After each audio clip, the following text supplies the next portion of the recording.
Good evening. Welcome to the February 8th, 2022 meeting of the Grafton School Committee. We are back in person. Hooray. I call the meeting to order. We'll open the floor to public comment. Is there any public comment at this time? Seeing none, we'll move on to general business. Student representative reports. Student Council is having their annual Valentine's candygrams this week, and we will be sending them out on Monday. It's going pretty well today. We got like 100 already sold, day 2. We're really excited. The Essential Basketball Tournament will be held at Grafton this year over February break. Both boys and girls teams will be participating. I think the games start on Wednesday and go all the way to Saturday, so that's very exciting. Only 41 days until the spring season starts. Not like I'm counting. Students in grades 9 through 11 pick their G-term activities for the end of the year, so that's something to look forward to. And I think that's it. Great. Thank you. We'll move on now to our school report, Grafton High School. We have Kevin Carney and Sharon Buckley.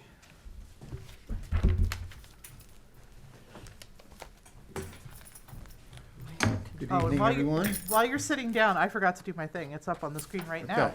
I wanted to call everyone's attention to the fact that it is National School Counseling Week. This is a week to draw public attention to the unique contribution of school counselors within our school systems.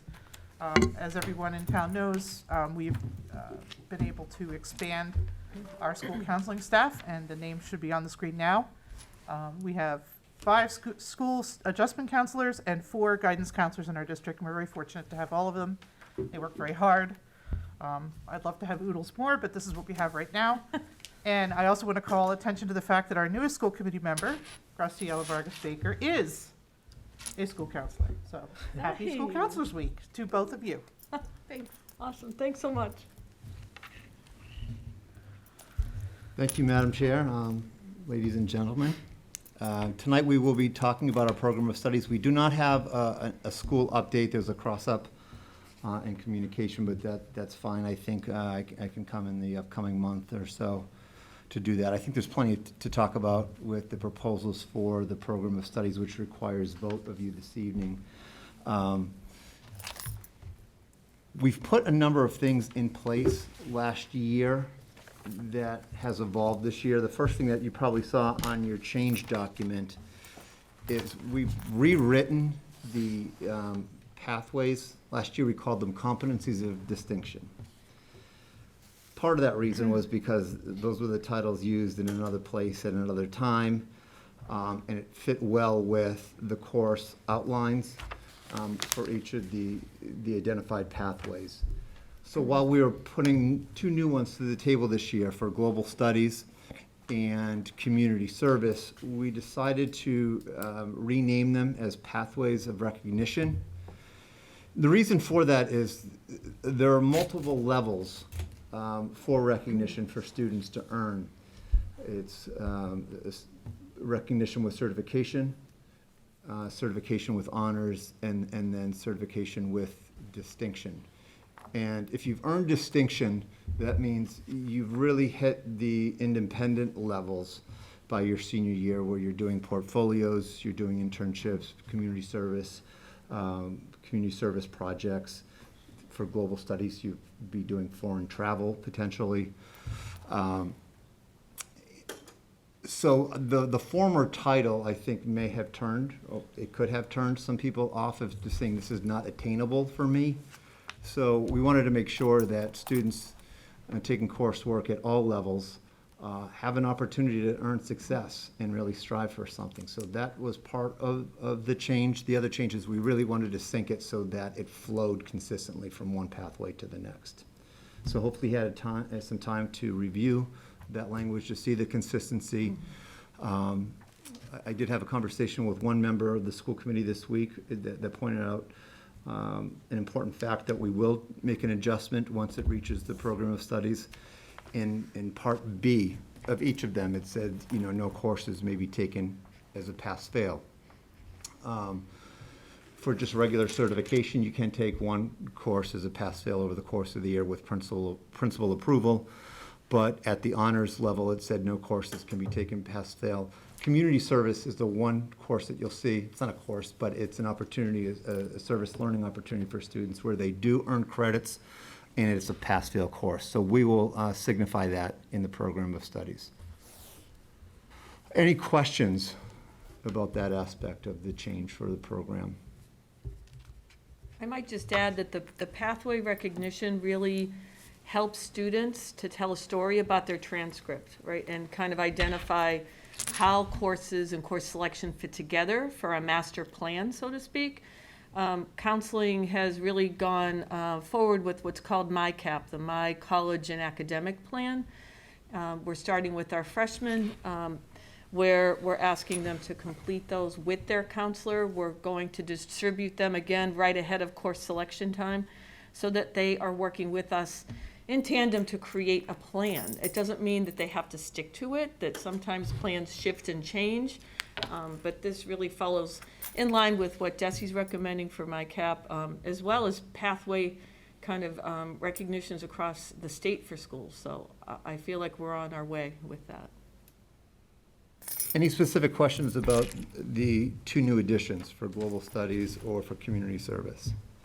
Again, we tried to capture, looking at the helicopter view of our program of studies and see what courses connect that really not only enhance the skills of our students, but and create or provide more ownership for students to take over their 4 years.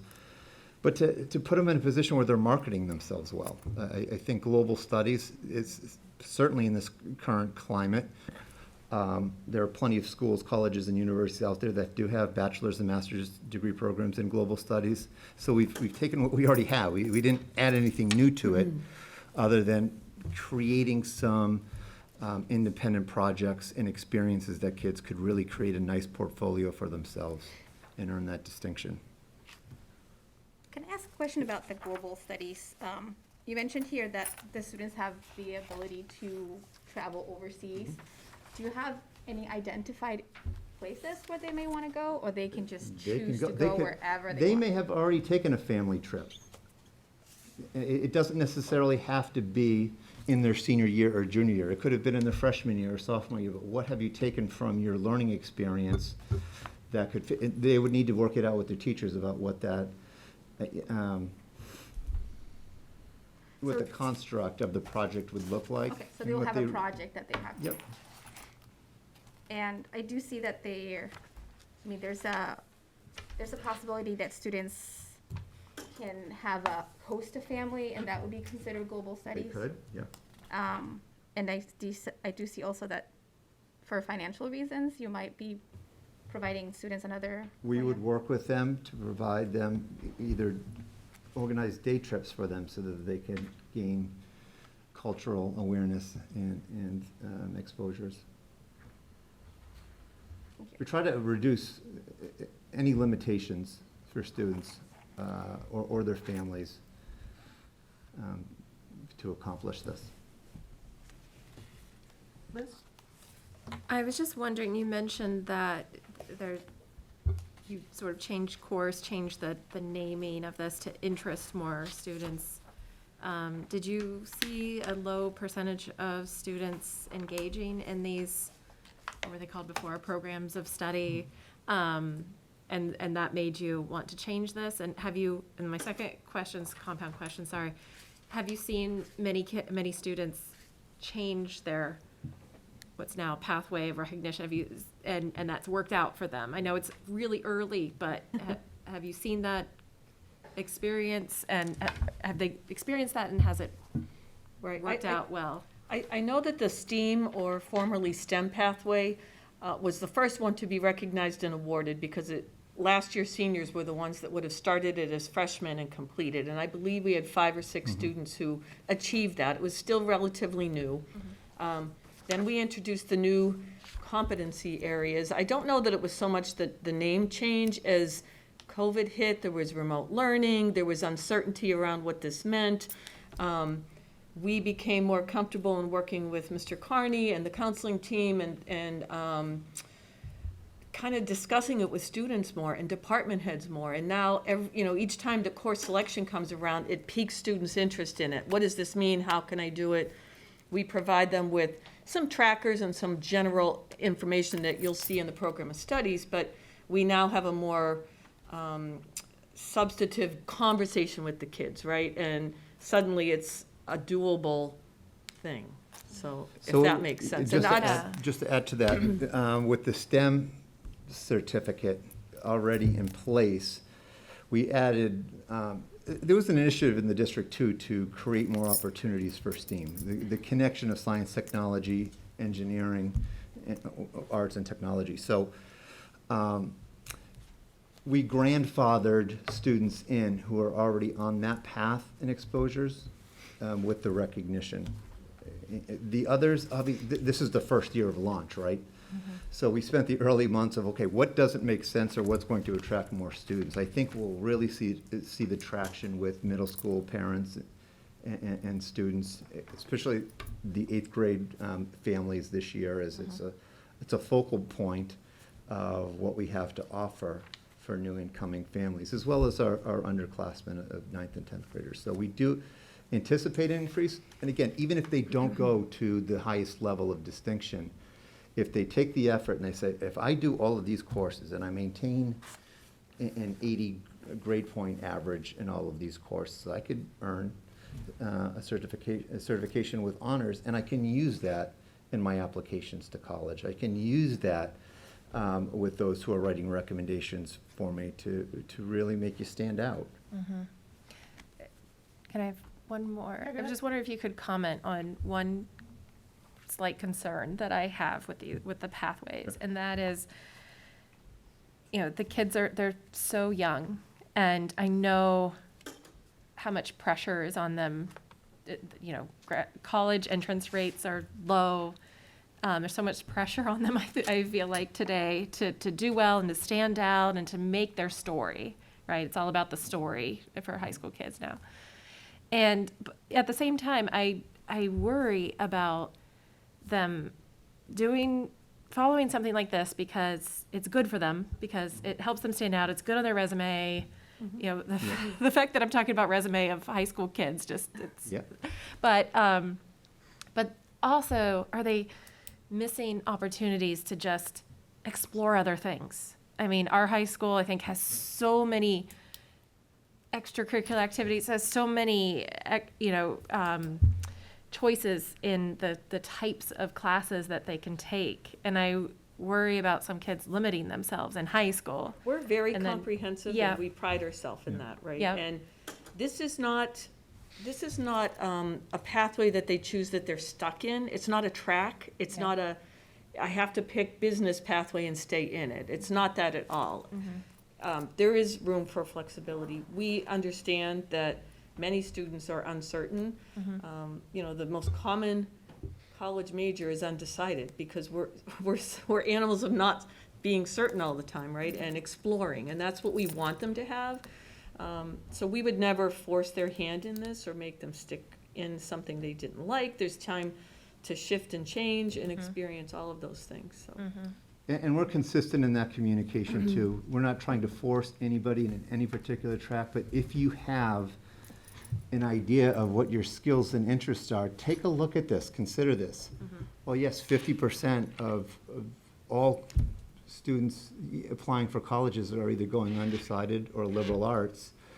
That general program is also making it more competitive in higher education. And some of those kids are finding it more challenging to get into some of their colleges of choice over some students who have a story in their transcript that says, you know what, the student knows what he or she wants to do, and it's something that we can't, I think, avoid. If the interest is there, we've got something for you to follow. If not, that's fine. We're seeing some students that could fit into multiple pathways if they wanted to. Okay. So I don't think it's as rigid as it seems. It's flexible. Yeah, okay, thanks. Yeah, I was just gonna say, I think I think it's great to offer this, like the different pathways, so maybe for the kids who don't get into Mass Academy, they have this, they still have this, that they can still reach it. But I believe that there's enough room in everyone's schedules that they can still take other classes. Like it's not, like my daughter's always, they're always taking, there's always other things that they can take. There's always room in the schedule. So even if you're in a pathway, I think it still allows room for other electives. Is that, I'm assuming? Like- Yes, Yeah, absolutely. okay. And as it relates to some of the other things with the new electives that you see in our program of studies, part of that opportunity is due to the fact that we have more and more kids taking the early college classes, so they're taking full-year courses in a semester's amount of time and getting full-year credit for it. So what you see in the program for, say, English language arts, and we'll get to those slides in a few minutes, is only possible because we have more students going through QCC. And our school is large enough where both can exist, which is great. Laura? Thank you. This is terrific. I think when you kind of hit the nail on the head when we were talking about, like several years back, there was a push for more STEM in Grafton. And now, and Jen, you said for kids who don't get in, I'd like it, it keeps kids in Grafton because we're giving different options. My, schools down in the south, they have magnet schools that just focus on the art, and I guess in Worcester too, but we don't have those kind of things. And I mean, my goal is to keep as many kids in our school as we can and offer them as many different opportunities. So I really feel like this does that. It kind of plays into students' interests. And again, I think it's nice to just that this is a choice. This isn't a graduation requirement. It's like I emphasized in writing at college, so that's like a little star, but I didn't, it's not my major or anything like that. So I think it just gives children or students an additional opportunity. And I think it shows where we emphasize in things that people might be interested in, like the STEM or the creative arts or community service or I love the addition of the global, whatever it is, the global plan. Studies, yeah. Yep. Global studies, thank you. I think it's a good college prep, but it's also an opportunity for students to see what maybe they would like to do next. So I'm loving this. Even if you look at, Mrs. Lofton, even if you look at the community service pathway, Yeah. we have a number of kids who like to be involved in their community and contribute their time and effort. It's not academically heavy, but it provides an opportunity for students to be recognized for the work that they do for Right. others. Right, like if you think of a lot of kids in the extracurriculars, like the Boy Scouts, or, Exactly. just doing volunteer service around town, for different things. So it's nice to be able to incorporate that. Can I just have one more question? Okay. So obviously this is geared towards any student can take it. Any student. Any student. How At about the any level. students are in their transition program or have recovery, that they need some credit recovery? Are they Yep. allowed, or not allowed, but they are able to also do this pathway while still recovering credits? Absolutely. That's my favorite part. I love that. It's not. We talked about that the last time we were here in December. missed it. We're really looking at evolving Grafton High School to be a 12-month-a-year education center, where we're taking advantage of intersessions, if you will, like February break and April break for credit recovery. Over the summer, we're bringing Edgenuity back, that platform that we used across the district for online learning last year. That program worked well for a number of our students, and it provides another safety net for kids who lose time or lose track to catch back up. But I don't always look at, there's a 4-year race to complete your high school experience. If we have to go into the summer, if we have to spend 5 years for those who need it, that's what we have to do. I did want to ask one question about internships. How do internships fit into this? How do internships fit into? These pathways? Because those end up with that pass-fail situation as well, do they not? Yes, they do. Yep. So now you're going to have kids who want to do an internship. It doesn't, yeah, it does not disqualify them. It's part of the expectation. Okay, There's the senior internship that's the last part of the that's the fourth quarter. Right, But we also have those independent studies, and maybe that's what you're referring to. We have school service, community service, independent studies that presently are all pass-fail. right. But conceivably could be where a capstone project happens for one of these pathways. So we'll be flexible with that pass-fail language and Okay. what will count, because, you know, we don't always put quantitative data on an independent study and the outcomes. Rather, we know that they passed it, they were attentive, they completed the project, and so we would take that. And when students do an internship, their last quarter is, their entire last quarter is assessed as pass-fail. So that's why I was trying to figure out, like, how does Right. that language work with what you're doing there, so, okay. Certainly. Anything else? Our whole effort, and I think I've said this before, how do we provide more experiential learning opportunities for our students? Senior year should look very different than freshman year. So we can't penalize students for doing something we want them to do. Right. Get out there in the real world and get a sense and get a taste of what you like and what you don't like. And hopefully they get a taste of both before they leave us and are fully immersed into the world of work or higher ed. Anything else on the pathways? Okay, You want to talk about wealth and wellness? Sure, a I little will. bit? Wealth and wellness, or, I think that's what you Is said. that what I said? that was good. It's been a long time. That's what kids okay. call it. That sums So everything up. for wellness and health, we researched the information from DESE and the language around what constitutes us meeting graduation requirements for our wellness classes and health. What we found was, of the 900 hours that DESE requires, the one semester's worth of health counts toward those 900 hours. So that the remaining hours, the other 3 semesters, would come from the wellness classes, the phys ed classes. So this is helping us a great deal on a number of fronts, because it's allowing students some more flexibility in their choices. They're meeting that grad requirement a little sooner. It's going to take a lot of the pressure off of our wellness classes that tend to be overfilled and overburdened. You know, I think it's going to be a good thing to help open flexibility in scheduling and course selection. So that is a change that we're pretty happy to be able to present. Experiential Technology is a new course that will be running out of the business department / technology. It was formerly called the Student Help Desk, but we've expanded that to include a more robust curriculum. Kevin, you can maybe speak to the budgeting part of it, but they will have different integration themes for experiential technology. We're going to start by rolling it out 3 sections, keep the number of students lower so that the teacher can get a real feel for what the curriculum will look like and feel like, and then develop and build experiential technology 1, 2, 3, 4. A student could take this course more than once and choose a particular pathway for each of those different integrations that's specific to a specific subject area or subject matter. So we're pretty excited about this one. It helps to expand on our technology course offerings, and it's, I think, going to be somewhat unique. If this program runs, this won't be funded through the general fund.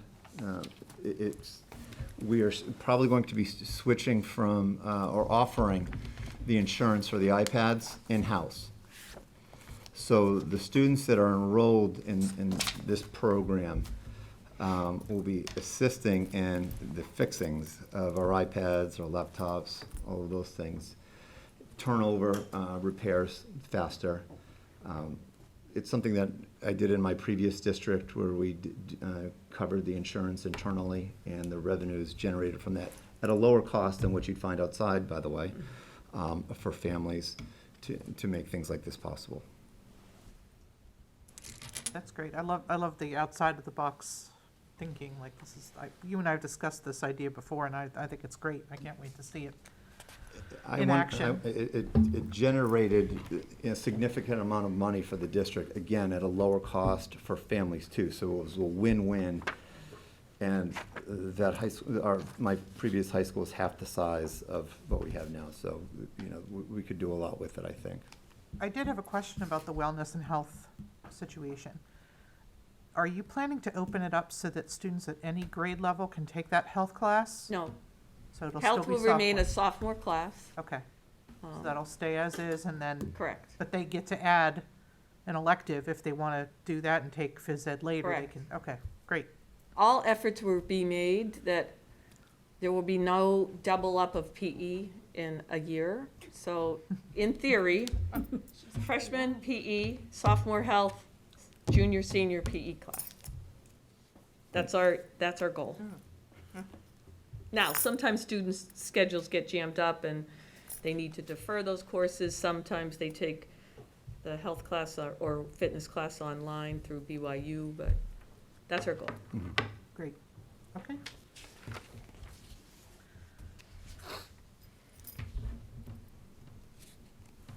You want to start on that? Okay, so course additions, we had several courses added to our English department, speech and debate, film analysis, documentary filmmaking, to name a few. That department worked really hard in creating some of these course offerings, knowing that many students, after having taken a semester of QCC, would be looking for an elective. It's been the counseling department's strong recommendation that if they've completed those QCC English courses, that you still consider an elective in an English area. In theory, some students would have QCC 1 and 2 for junior year, leaving senior year with no particular English class. But our hopes and thoughts were that these electives would be inviting to those students to continue with some type of English credit. The fine arts area also stepped up. We're excited at the expansion of FTEs there, so we can offer acting 1, acting 2, guitar ensemble, intro to music technologies, and also the theater technology. We recognize there are a lot of students who may not be interested in the traditional fine arts programming. Maybe they get very involved with the theater and theater production, and they want to expand on those experiences. So I think that department did a good job at kicking off those new electives. And the business area, I can't remember. Sports broadcasting. Sports broadcasting, yeah. It's our hope that that will be kind of a combination of our film production teacher and a business teacher. We did that with advertising this year, and it's new this semester. It'll be interesting to get the feedback from that. All of the courses on this list will be semester-based, as well as no prerequisites. So 9 through 12 students are eligible to take the courses. It would be semester-based and no prerequisites, other than acting 2. You got to take acting 1 before that. We've expanded another early college partnership with Worcester State. I mentioned that the last time I was here. Those courses will be free of charge, but they will also be run over the summer. 2 courses will be offered, and that's Introduction to Public Health. We're not putting it in the program of studies because we're running it as a pilot this year. 40%, I believe, we're still waiting for clarification on this, but 40% of our enrollment into the 2 courses, Introduction to Public Health and Introduction to Criminal Justice, must include our underserved populations or underrepresented populations in our demographic. So we think we're confident that we can hit those targets, which made us eligible for the grant with Worcester State to make it tuition-free. So this slide is a little bit more detailed. The previous slide was an overview of the changes and adjustments. We would entertain any questions you might have regarding the shift and change in some of these courses. Calculus being offered as an honors class as opposed to CP. Advanced Algebra with Financial Applications is replacing the former Algebra Geometry 3 Level 2 class. Algebra Geometry 1 will be offered CP for all freshmen. with an option to earn honors credit at the teacher's intervention and discretion and offering to the student. Sarah Scanlon did an amazing job at kind of revising and looking at the math curriculum and meeting with math standards and looking at where we're going in the district with regard to our math curriculum. So these were the outcomes from the math changes. I think Mrs. Kalo worked on that with our math department as well.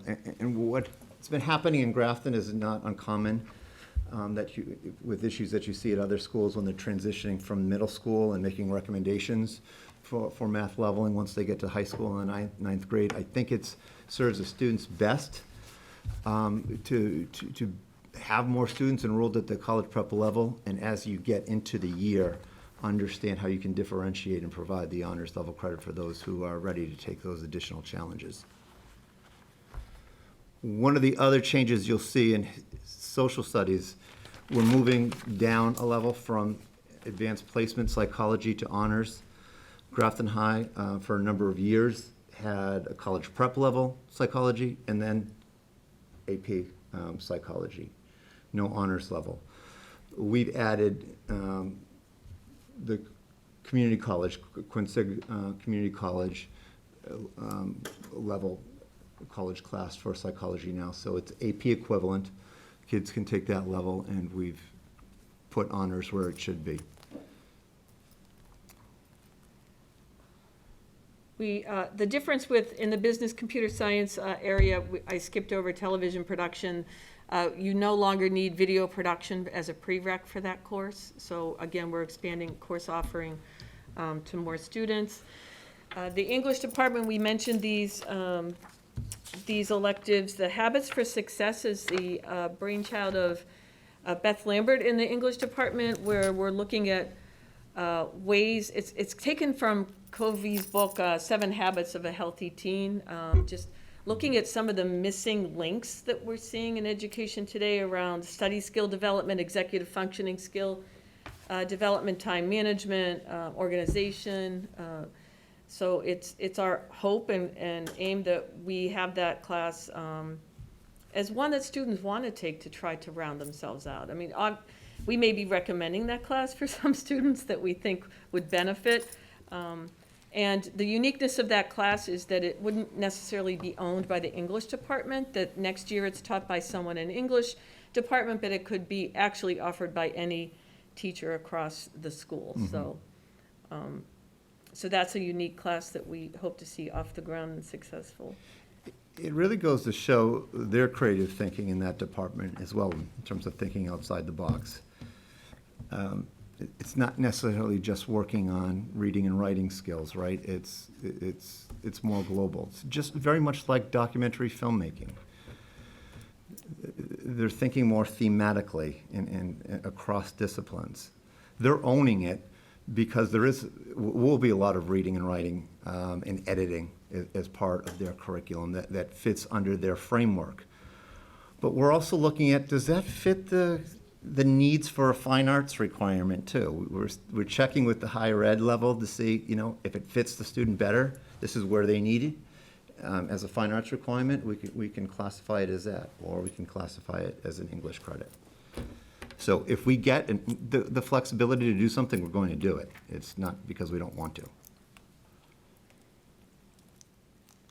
I wanted to remember to add this, and I'm not sure this is when I can, but the QCC experience has grown tremendously. And I've had the opportunity to speak with some of those QCC professors who are blown away by the preparedness of Grafton High students. I've heard it from more than one of them, that they are on task, they do quality work, and that they are not like the typical freshmen that they see on their campus. So they're ready and they're poised and they're demonstrating that to these professors in an online forum, right, that is not synchronous. And they're meeting with success. So that was good to hear, and I wanted to share that with you. Tremendous success, if I could just add to it. We have, I think I've shared this with Dr. Cummings, the earned grades. I didn't bring it to share it with me tonight, but I can in the future. But I would say the majority, and a high majority of kids are earning the college credits and earning high GPA equivalents to that. A number of our kids last year, I want to say off the top of my head, there were 24 of the 55 students that took English 101. 24 of them were at the college prep level last year. That if they were taking that CP level, it would have been a 3.0 or a 3.7, but instead they earned a 5.0, for that course to their GPA. So there are multiple benefits without sacrificing what we're doing in our school. I think most markedly is it gives them a high level of confidence, right, in leaving Grafton knowing I'm ready for college. I did that. I completed that class. So it's good stuff. We can sell it, but the kids are the ones that are the true marketers. So next year, we're anticipating over 200 students between junior and senior year enrolled in at least one early college class. So they do the marketing really for us. We have the highest percentage of students in all of Central Mass. Worcester has more in terms of raw numbers, but nobody has it in terms of percentages for participation. Is there anything What slide are we on? We're on senior internship. Any questions about that? We have about 50 students, or backing up to some of the other. Are we doing courses? Questions on the courses? Yeah. All right, go ahead, Liz. Okay, here's a question for you. Do you know how many total honors classes and AP classes does Grafton High School Oh, my offer? goodness. I think we were at 23 AP courses, but I have to get back to you I know on I'm that. putting you on the Like, spot. Yeah. I just thought maybe you'd happen to know. It's on our school profile, and it will okay. spell it out for you. I know that because I have to I'll look change for it it. every year. Okay. I'll look We for it. haven't really, this year we'll change, because we're offering a few more honors level. Yep. But we now include on the school profile the number of QCC courses and early college, high school offerings. Yeah, we revised that this year, so if you haven't looked lately, you can see some of that information on there. All right, thank you. You're welcome. Couple things. So I'm happy to see all the course, like the adjustments and the new courses. I really like the ones in the math department changing calculus to honors. I think that's, I'm happy to see that. I have a question with the option to earn honors. Like, how does that work with the teacher? Is it going to be a separate prep for them, or I guess it's hard to do it dual sometimes. And so, would it, if they chose to go honors, will they still be? I just don't know how you're going to get the same. Good amount of question, work. Mrs. Conley. It's recommended by the teachers Mm-hmm. who are going to be teaching it, saying that they want to do it this way. Yeah. Because if there are multiple sections of it, there's an opportunity for flexible grouping there Okay. and regrouping kids. And depending upon your school, a number of small schools, they've been doing honors/AP for years and years. They just don't have the cohort size to run both those courses separately. So based on the work that the student's doing, it will be dependent upon what level of credits they receive. Oh, that makes sense, because I think it's hard to implement for a teacher to implement both at the same time, but if you could reorganize it, It does that makes require sense. differentiation for sure. Yeah. My understanding is that the teacher will provide for those students who want to delve deeper into the subject area, additional assignments and/or projects. So they recognize that there are students who are like chomping at the bit to do a little bit more. What more can I learn from this? And they provide them with those structured assignments or projects and meet with the students to evaluate their work. And then it's just a matter of, on the logistical side, assigning the student to an honors level course where they get the honors level grade. Right. But that's not difficult, that's Yeah. doable. I was thinking about implementing it. The other question I had, you spoke of this a little bit last time about offering this many, like, I guess, we have enough room, I'm assuming, like, for the teachers to teach all this. I don't know how I'm trying to say this. So look at it this way. Yeah. A question not last meeting, but I think maybe it was a previous presentation when we were talking about the Remote Learning Academy and we were Right. talking about early college for the first time, and do you see AP going away? And I don't, because the early college courses that we're talking about are fully online and they're asynchronous. So we still have a high percentage of students who want the in-person, so they stay in the AP classes. In addition, we have a high number, too high, if you ask me, of directed studies in the school. Right. Because we were short on electives. Now we have an array that we can offer students to take a class because they didn't run out. I was thinking more having enough teachers to teach it, I think. Right, so if 100 students, let's say, in grade 11 English opted to take the QCC English 101 Okay, course gotcha. instead, Yep, that teacher doesn't have the section of English 11 students in front of them. okay. I think that. So what replaces English 11 is speech and debate, or creative writing, or something. That's what I was looking for, because I think, I know you mentioned it before, and I just kind of wanted to Yeah. hear it again, but. Understood. No, thank you. Because it's so great, I'm glad it's being offered, because it's so much, there's so much there for them, and I think it's great to give them all these opportunities, so I was thinking more of the implementing part of it. Yeah, and given that it is budget season, I'm not going to be shy in saying that this is being offered within our means. Anyone If else? that gets you any, points, Mrs. Buckley, for making it happen. I did have a question about quantitative reasoning. I see, I might be jumping ahead, I don't see it here, but I see that it's being offered at the CP level only. Can you talk a little bit about the actual rationale for that, like why the change? Right. The math department had a conversation about the real relevance and rigor of it having been offered at honors level, that most of those students who were taking that course at honors level were more appropriately placed in a different math class. I believe that's their rationale behind moving back to the CP level. If you could give me just a minute, I'll look at my notes. There were many changes in meetings with department heads. That's okay. Well, we can do this offline as well. I'm Yeah. asking purely out of personal curiosity because I have a child in the class right now. And she really enjoys it and she loves it. Right, right. And I told her that you guys were gonna do this and she was like, why? It's her first honors math class ever. And I Oh, didn't the know, honors, the quantitative reasoning? yeah, and I didn't know if the rationale was that the rigor wasn't really there for an honors level course or if it was something like that. I mean, that's a logical reason for making the adjustment if the cohort, if the teachers, because it's only been a couple of years that they've been teaching the course, right? This is the first year. It was only one this year, yeah. It was, are you sure? Yep. Okay. Um, But you just triggered our memory, because we did put on, did we talk about the financial applications course? A little bit, yeah. The advanced algebra with financial applications, yeah, you did. I found a note on the rationale for that class. Oh, okay. So what I was told, it was that it's really a non-math class, that it's more of a discrete math and logic as opposed to an honors level rigor of math applications. Okay. All right.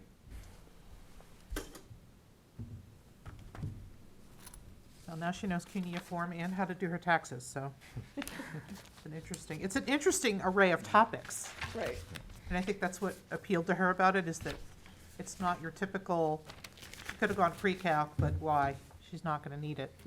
But I think that it's a class that, it should be appealing to a large number of students, Right. so, great. I know that that's the drive behind the advanced algebra with financial applications. It's Mhm. more real world, right? That was probably the one course where I've received feedback from parents when they saw the presentation last time that said that this is really needed. And for those of us who live with teenagers and realize how much they have to learn before leaving our nest, it really stuck home to us that we've got to find space for this.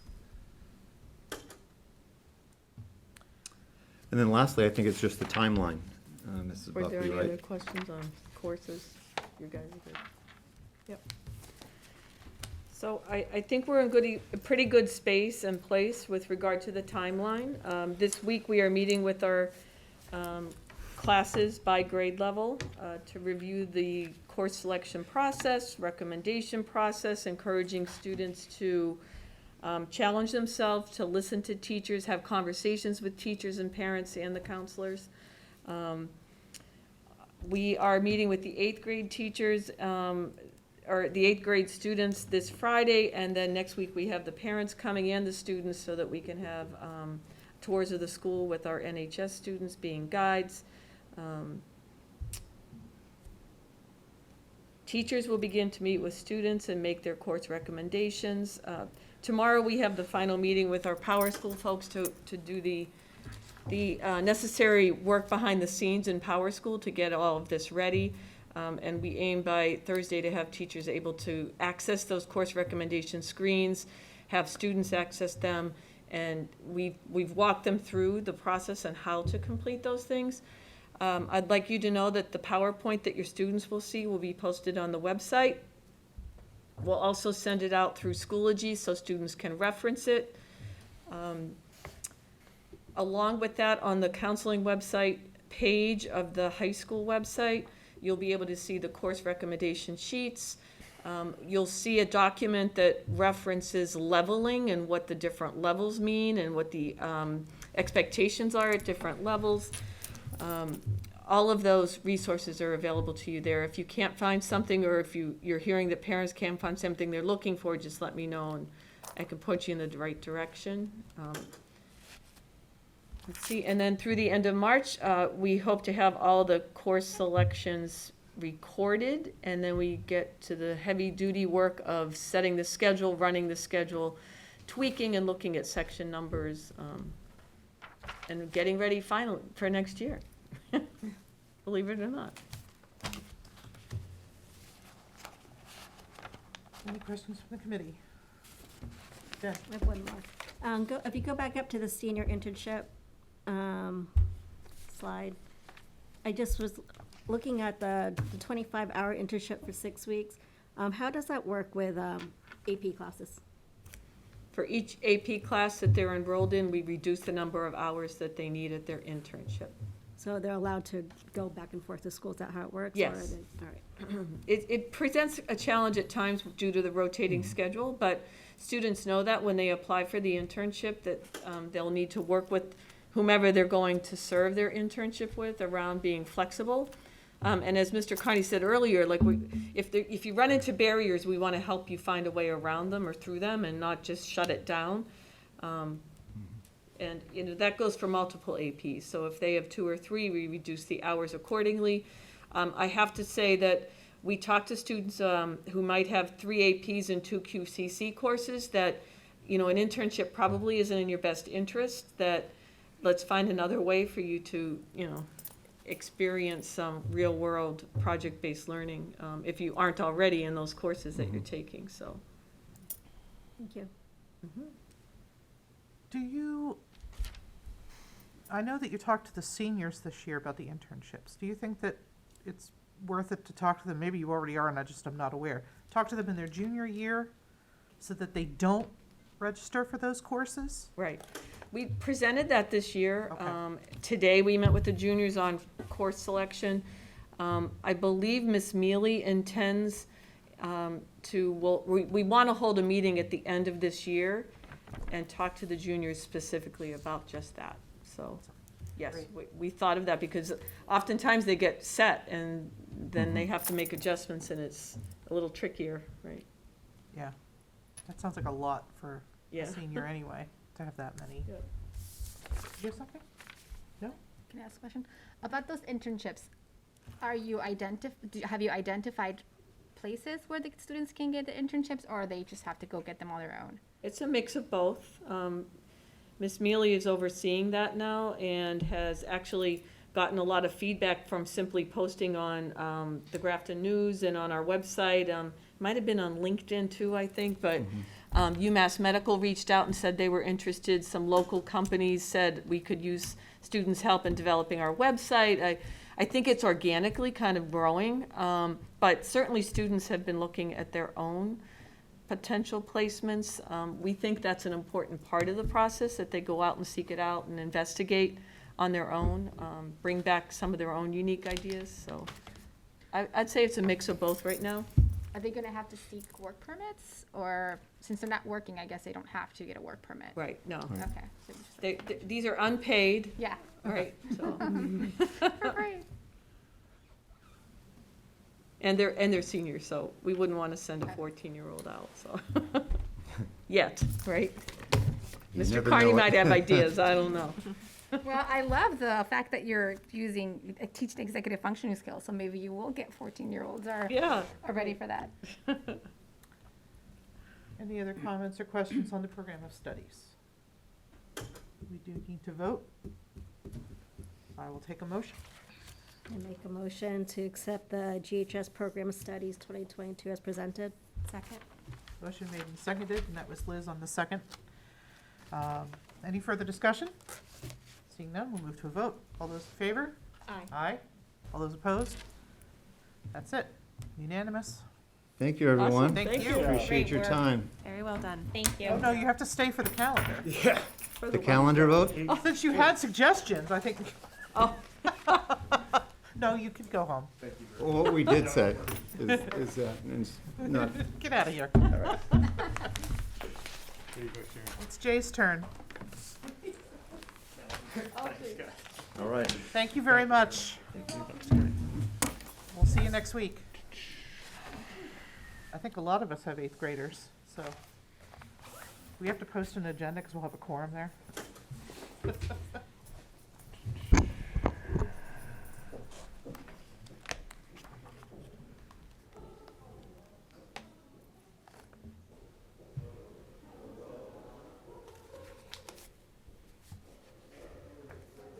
Should we ask Alan to close that door?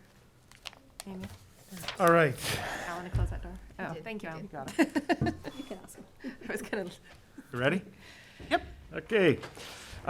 So on the last time the school committee meet, I presented a first draft just to kind of get something for everybody to look at and provide feedback on in terms of the calendar. I received initial recommendations for some things to change based on that feedback. You'll see in a second that I changed an early release day, just moved it from 10/26 to 10/31, and made November 8th, Election Day, into a no-school day. A few days ago, I reached out to area superintendents. Everybody that I talked to in the area were at least in the process of drafting calendars.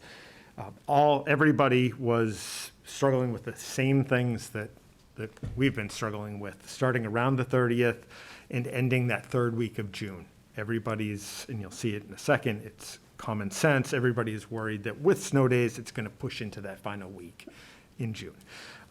Westboro did recently approve their calendar. I provided a copy first day on 8/31, last day, June 16th. So obviously, they're pushing it in terms of their last day with no snow days is the 16th. If they have a single snow day, that would push them into the week of the 19th. That's Juneteenth. So that would be the 20th, that Tuesday, with one snow day. If I lose you here, please just let me know. So I presented that initial draft, took the feedback, made the changes that are outlined in the bottom right there. That leaves us with that 180th day on June 20th. So that's where we stood. I shared that with school committee, asked for additional feedback. One thought that came up as a result of the obvious challenge at hand would be, what if we started earlier? So arbitrarily went with August 24th. No science to picking the 24th.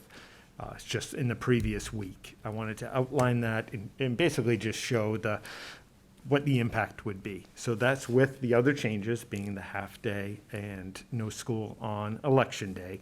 But if we started the 24th, which is unfortunately early, we obviously end, the 180th day would be the 12th.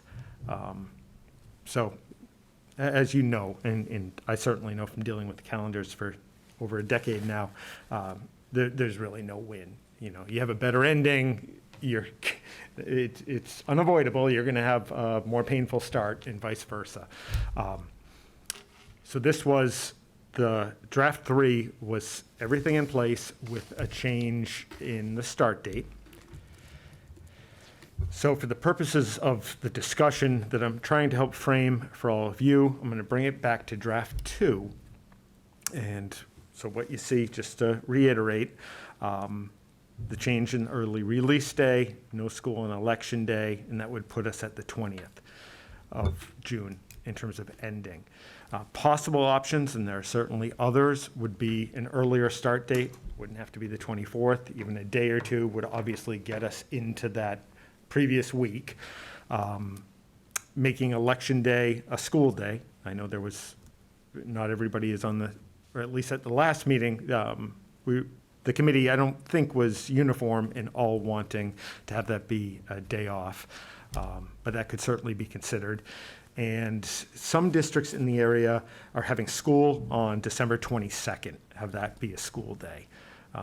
Again, those are all relatively small things. We're talking about the bottom 2 a day, and earlier start date would obviously depend on what that date was. But it would, any of those things would get us into the week of June 12th to at least start the year. And with that, I can answer any questions or listen. All right. I wanted to go first because I have an idea. I have no idea if this is crazy or not, but conferences. I know we've gone back and forth over the years about how early they should be. What if we moved conferences from December 2nd to I feel like someone's going to kill me, Election Day? To minimize we don't want, the issue with Election Day was we didn't want students around when people are coming in and out of the building. But a lot of people are doing conferences virtually anyway, and that's a day that teachers would be there, minimal traffic, and then minimal parents coming in as well, to kind of lessen that disruption. But then that gives us one more day to play with so that we can move the last day back to Friday the 16th and keep that holiday on the 22nd as well.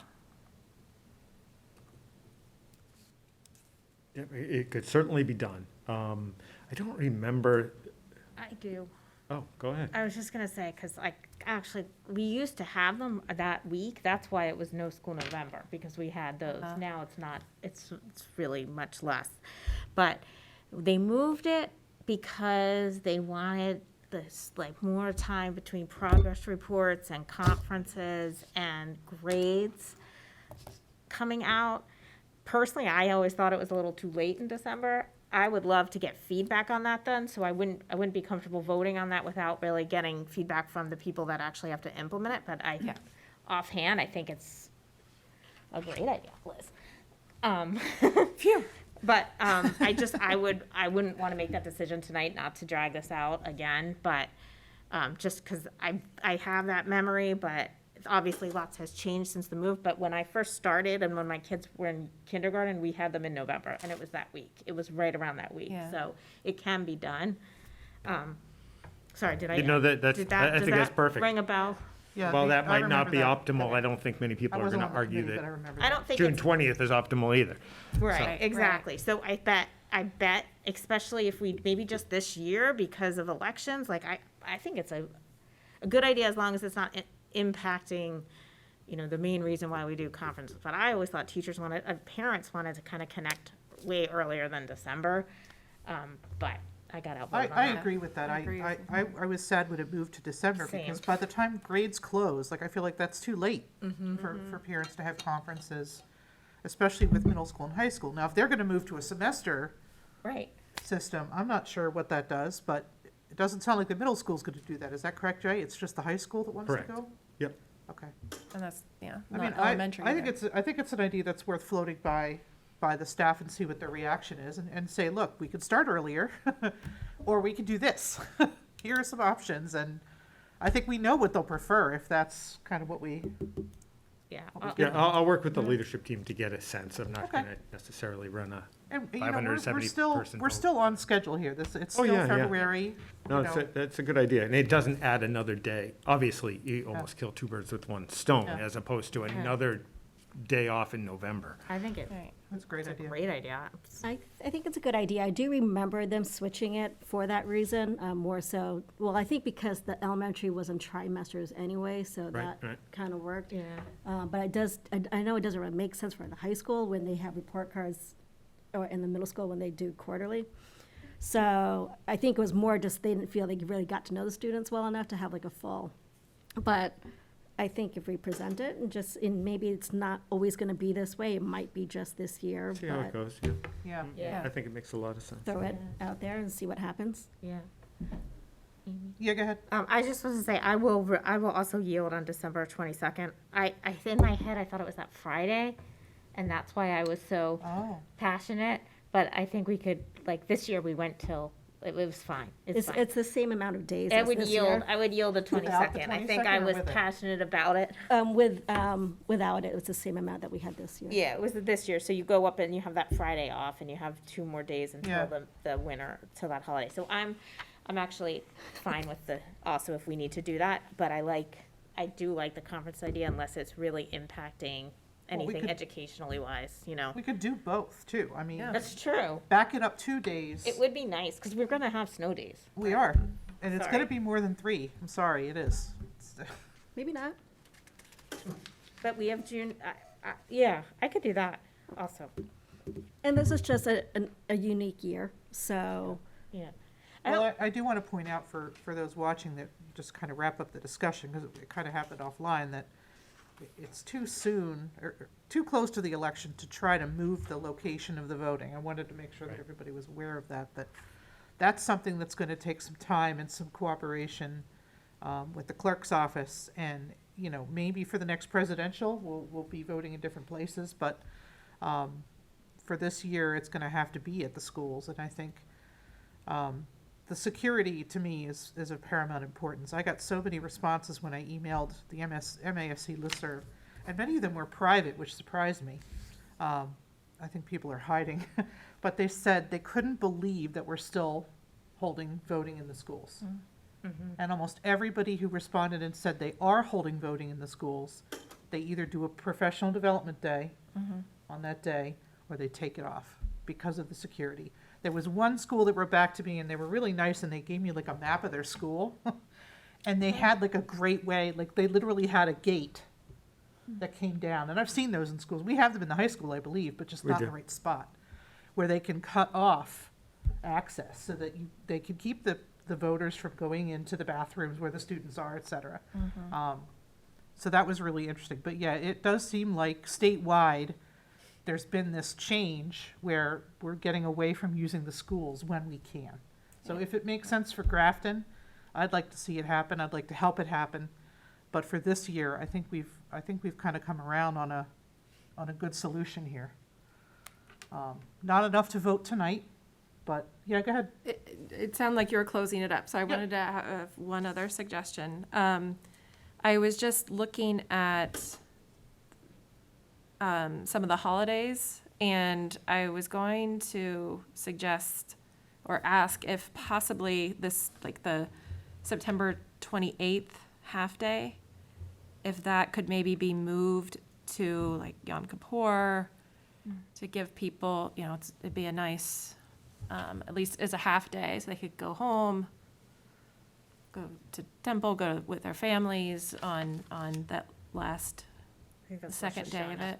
I mean, The 28th is Rosh no, actually, I was looking, sorry, meant to say October 5th. I'm pointing to it on my Yeah. paper. Maybe I didn't say it. Yom Kippur on the 5th, and I think Rosh Hashanah is the 26th and 27th this year.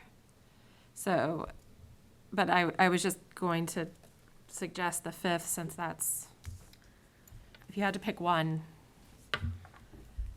But it's just an idea, just something I wanted to put out Sure. on the table to discuss, because we haven't really. I think it's worth exploring to see how it can line up, if we can line them up with other holidays that we do know homework holidays, but Is there a reason why the 28th is a half-day? The September 28th? We started doing professional development days on Wednesdays. Okay. So that it would be consistent for parents for scheduling. So you'd just be moving it like 1 week? A week, yeah. Laura, did you have something related to that or something else? It was related, but I Okay. finished my thing. I would submit that families that observe those holidays, Yeah. it's the whole day. That's what I was gonna A say. half day is not going to do a whole lot in terms of they're gonna go to temple. If they're gonna go to temple, they're gonna go in the morning, so they're gonna miss it anyway. I mean, does that mean they're gonna miss less learning? Yes. Those families will pull their children out regardless. I Yeah. think it's something that is worth discussing as we move forward as a community. What are the days that are the most sacred and make the most sense in terms of giving those holidays? If you look at the Westboro calendar, they basically take everything off. I think that's great and it's inclusive, but I feel like at some point, we're gonna get to the point where, the kids are never in school for a full week. And that's really disruptive to their learning, so I think we have to be careful. Yeah, well, the reason I suggested that was just that it wasn't adding another day, it was just moving a PD day to a week later. And I did, I didn't consult with every person who celebrates that day, but I did consult with a few people to just get an idea, like, would that make a difference at all? And the few people that I spoke to, they said, yeah, that'd be nice. They could celebrate, that they could, there's an afternoon temple they could go to. So it was just an idea that I wanted to float out there. Graciela and then Laura. Sorry, I was gonna say that, so if we're thinking about the 22nd, because you said you didn't, Laura, you said you didn't really care about the 22nd, could that be moved?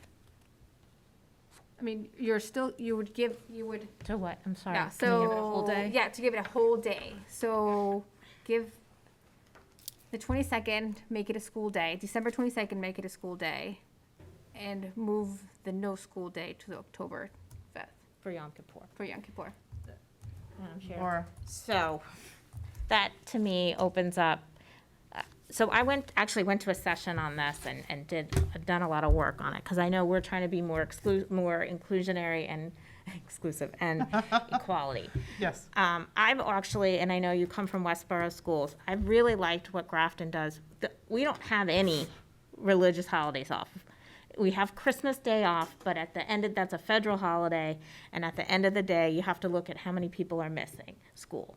As we move forward, we can definitely do what Amy said, and are we losing a lot of kids for Diwali? Are we losing a lot of kids for the Jewish holidays? And teachers and staff, and look at that. But if we start cherry picking days without doing a study, I think we're gonna go down a really wrong path. I'm sorry, but the one thing then we have Good Friday, and then we have, and so Lexington did that. So I went to a big presentation by Lexington. They eventually did that. It were so bad, they wound up taking away everything. And when I said, Grafton doesn't do anything, they were like, that's the way to go. And we moved towards our homework policy to really try to, and I understand, I get that people are missing school, and I get that that's a problem, and these are huge holidays. Yom Kippur is a huge holiday, Rosh Hashanah, a very large, these are big holidays. But there's so many holidays, and we have to look at our population again, and are we losing a lot of students? Because eventually, kind of what Amy said. So I'm not in favor of that at this time. And I don't think we have the time between now and when we really do need to approve this holiday to move forward. I agree with Laura. I think that this probably isn't the year, but I would like to see some data in the next year on how many students are we missing, how many staff are going out for these days. We have families that pull their kids out for 2 weeks every year to go to Disney World. We don't want kids to miss school, but they're going to, because life, right? Family life, you get a good deal on a plane ticket, or, you're a member of a religion that we haven't even talked about tonight. And I think that we're always gonna have that. And I think that we can't accommodate everybody. And so the solution to me at this point is just to say, families are gonna do what they need to do to celebrate their traditions and their holidays. And it's a good point about Christmas Day being a federal holiday. I hadn't even really thought about that. I've always thought it a little unfair that we get Christmas. But think about how Right. many people would come. Like also, Yeah, if we if we had had school school on on Christmas, we wouldn't have a staff. Sorry, I So know I think Liz has that's, her hand that's up. kind but- of the issue there. Go ahead, Liz. So we were talking last week about moving one of the half-days to Halloween to make it more convenient for people to get home and put costumes on and stuff like that. I'm not talking about taking another day off in recognition of Yom Kippur. I'm talking about instead of having a half-day for professional development on the 28th, we make it on the 5th. Yeah, I'm fine with And that. then, like, it's just, and that's a reason to move it, yes, but it's not, we're not recognizing, it's not because of Yom Kippur. Like, yes, that's what I'm saying right now, but that's the back end reason for moving it, because why not? That's why I'm proposing this. So I'm not saying we put it on the calendar, like, half day for Yom Kippur. It's a PD day that's on the 5th instead of the 28th. So what happens next year? I don't know, maybe we don't. I But don't maybe it want to doesn't set work the out. expectation that Grafton gives a half day on Yom Kippur. I don't Well, want to set it's that not gonna, expectation. well, and we might not get a half day on Halloween either, you know, like, it's just, that's, you know, it may not work out. Maybe it's not gonna, it's probably won't be on Wednesday, and we try to do them on Wednesday, so it's not, we wouldn't write into the calendar that that's what it's for. I'm just saying, why not? So you're Why just not saying- put it on Wednesday? So you're saying putting it on the 5th? 5th, but calling it a professional day. What about the It is a- teachers who observe Yom Kippur? They can't participate in the professional day now. I don't know. That's something to consider. We want teachers to participate in those days, and we don't have very many compared to other districts. So that would be one thing to think about. Mhm. I'm not saying no, I'm not saying yes, I'm saying let's think about that. The purpose of the day is to give professional development time to our teachers. So if we do that on that day, and 5% of the teachers take that day off to go to Temple, then they're not there doing professional development. So that leaves them with 3 more, 4 more days, 5 more days. They only get 6. Actually, no, they get 5. 1, 2, 3, 4, 5. They get 5. So any of those book studies that we're doing, any of, any of that stuff, then they miss. Madam Chair, Yeah, I'm happy to withdraw my Halloween concerns if that's going to equalize everything. Because Liz is right. I really wasn't thinking of it about Halloween. I was thinking about it's a long day for young kids to sit in a classroom, and I'm not sure how much learning is. But you're right. I concede, and we can keep it on the original Wednesday, Jay, and it's a long day, so elementary school teachers, but you're right. If we're Yeah, but not I doing think- it for anything, then we shouldn't do it for Halloween either. Well, I You're think right. you're missing my point, though. I might have, but I think you made me just think you're right. Then why don't we just do it for every holiday if I wanted it for Halloween? So, and Halloween can be interpreted as a as a religious holiday, exactly. So nope, you made me think that that was Yeah. probably the wrong That's a fair decision. point. Sorry, young parents. That's a fair point. All right, so I, if we just leave it, yeah, I think you're missing my point a little bit, Laura, but I wasn't Well, explain it to complaining. me again. I No, you wasn't made. I didn't think you were complaining about Halloween list, Oh, but you okay. made me think. Yeah. If we do it for Halloween, like you brought up another point, and Okay, obviously I can Yom see that. Kippur is a bigger holiday than Halloween. I just do think probably kids aren't really. Well, I'm not going to say anything more. I think it's a difficult day to have a long day. Yeah, no, I agree. Especially in elementary school where it's kind of their holiday. But if we're moving away from celebrating those types of holidays in schools, which we are, then perhaps. Well, I don't think moving a half-day professional development day to Halloween is, I disagree that that's celebrating a holiday. I think it's just like you're making it convenient for parents. You're just picking a day. You have to pick a day, so you pick that day instead of another I would like day. to see it go back to Wednesday, just because the feedback that I've gotten from parents is that it's easier to arrange childcare if it's the same day. If it's always a Wednesday, those parents that don't take advantage of our after-school care and they have to arrange for somebody to watch their children, it's easier if it's one Wednesday a month, and they set it up. If we start moving it around like we used to, that makes it very tough on them. Yeah, but that's Halloween though. That's like, they're probably, It's going to be a difficult. they're day. working it out. They're working Want it my out children anyway. home on Halloween in the afternoon. Oh. Sorry, I don't. When my kids were little on Halloween, it was No.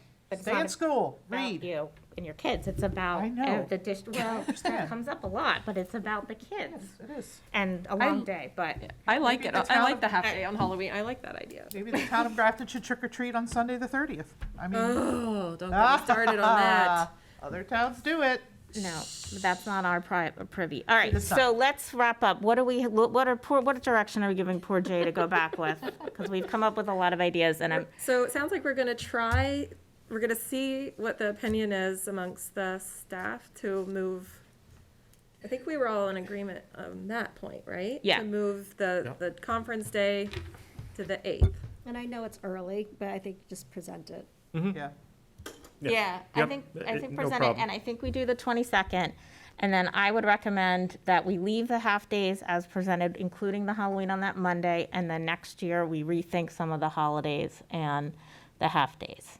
And next year, the 8th wouldn't be, And we'll see where they fall. And we start a study. I would like to see how many students were missing for Yom Kippur, Rosh Hashanah, and Diwali, and if there's any other holidays. I would like to think about this, but not for this year. So, Yeah. but we're gonna have to take the data next year. Yeah, but we could also go back historically. Sure, That's okay. easy. It's That Power would- School. I don't want to add a That's huge nothing. thing on Nope. on Kristen's plate, Yeah. but, But because we have so many families moving into the district, yeah. I think it's important to capture what we have now. And I think we may be surprised by what we find. Yeah, and Good Friday, I guess, too, because that would be another one. Because that's, Okay. Oh, really? I got it. I think so. I Any don't, religious if kids are taken off for any yeah, religious reason. I I'd think like to that's a big know. one. You get that off, the Westboro has Good Friday off. So we'd have to look at all the major, what, It's voodoo magic. They don't do professional days. what the major days are religiously. And I'm not sure where we stand in Grafton, but I think those would hit at least the three major. Yep, I got it. They have a couple of full day professional days instead of the half days Yeah. scattered throughout. Like they have Pi Day off this year. yay. It's like, yay. All right. Jay, do you feel comfortable? Fantastic. Thank Yep. you, Jay. I'm glad we started this conversation. Yes. Thank you. Hopefully we'll be able to vote next meeting. Yeah, but I like where it's heading, for sure. And for the record, I did put out the idea of starting earlier, but I didn't like it. I know. I came up with a crazy idea that also didn't work, so, Oh, nobody wants to go to school August 24th. I mean, it's No. hot. It's especially after this year, people are gonna want the, That's true. Yeah. soon. All right. Well, I think also people already have vacations kind of planned. yeah. Kind of, that's, They're used to it. Like they've come to count on. No, they ask on Facebook in January. Oh, right, And then right. and then we Get tell them, no, we don't misinformation. know yet, and they book their vacations, and yeah, that's true. All right, Jay, you got a All district right, update. just a few slides tonight, and they are all COVID-related. We've continued to see that significant decrease in cases in all schools. Today, we had one case. I didn't have time to go and look at the last time we had just one case, but it was a very, very long time ago. We've got the DESE mask mandate still currently in place through February. I was told that I guess it was last night, that the town masking mandate was announced that's going to end on February 18th. And in terms of the new state testing program, right now we have about 35% participation rate for both students and staff in that program. So we have just over about 1,100 students participating district-wide. We have 3,200 in total. In terms of student vaccination rates, this is a question I've been getting numerous times every single day. This is as of the 24th of January.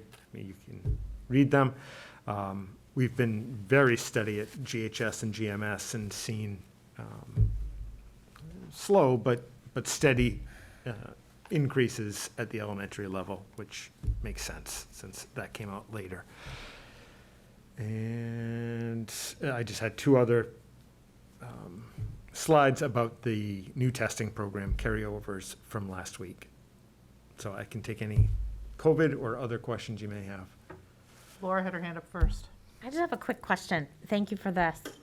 And I'm sorry, and I can't keep up with like the DESE and the masks. So the masking requirements in schools and February 28th pending school committees. Is If they it, don't extend it. if they don't extend it. Also, but what does that have to do with vaccination? Does you still have to be above 80 to go mask free? Or let's say that ends on the 28th and then we can decide whatever we want, 80 and below or 80 and above.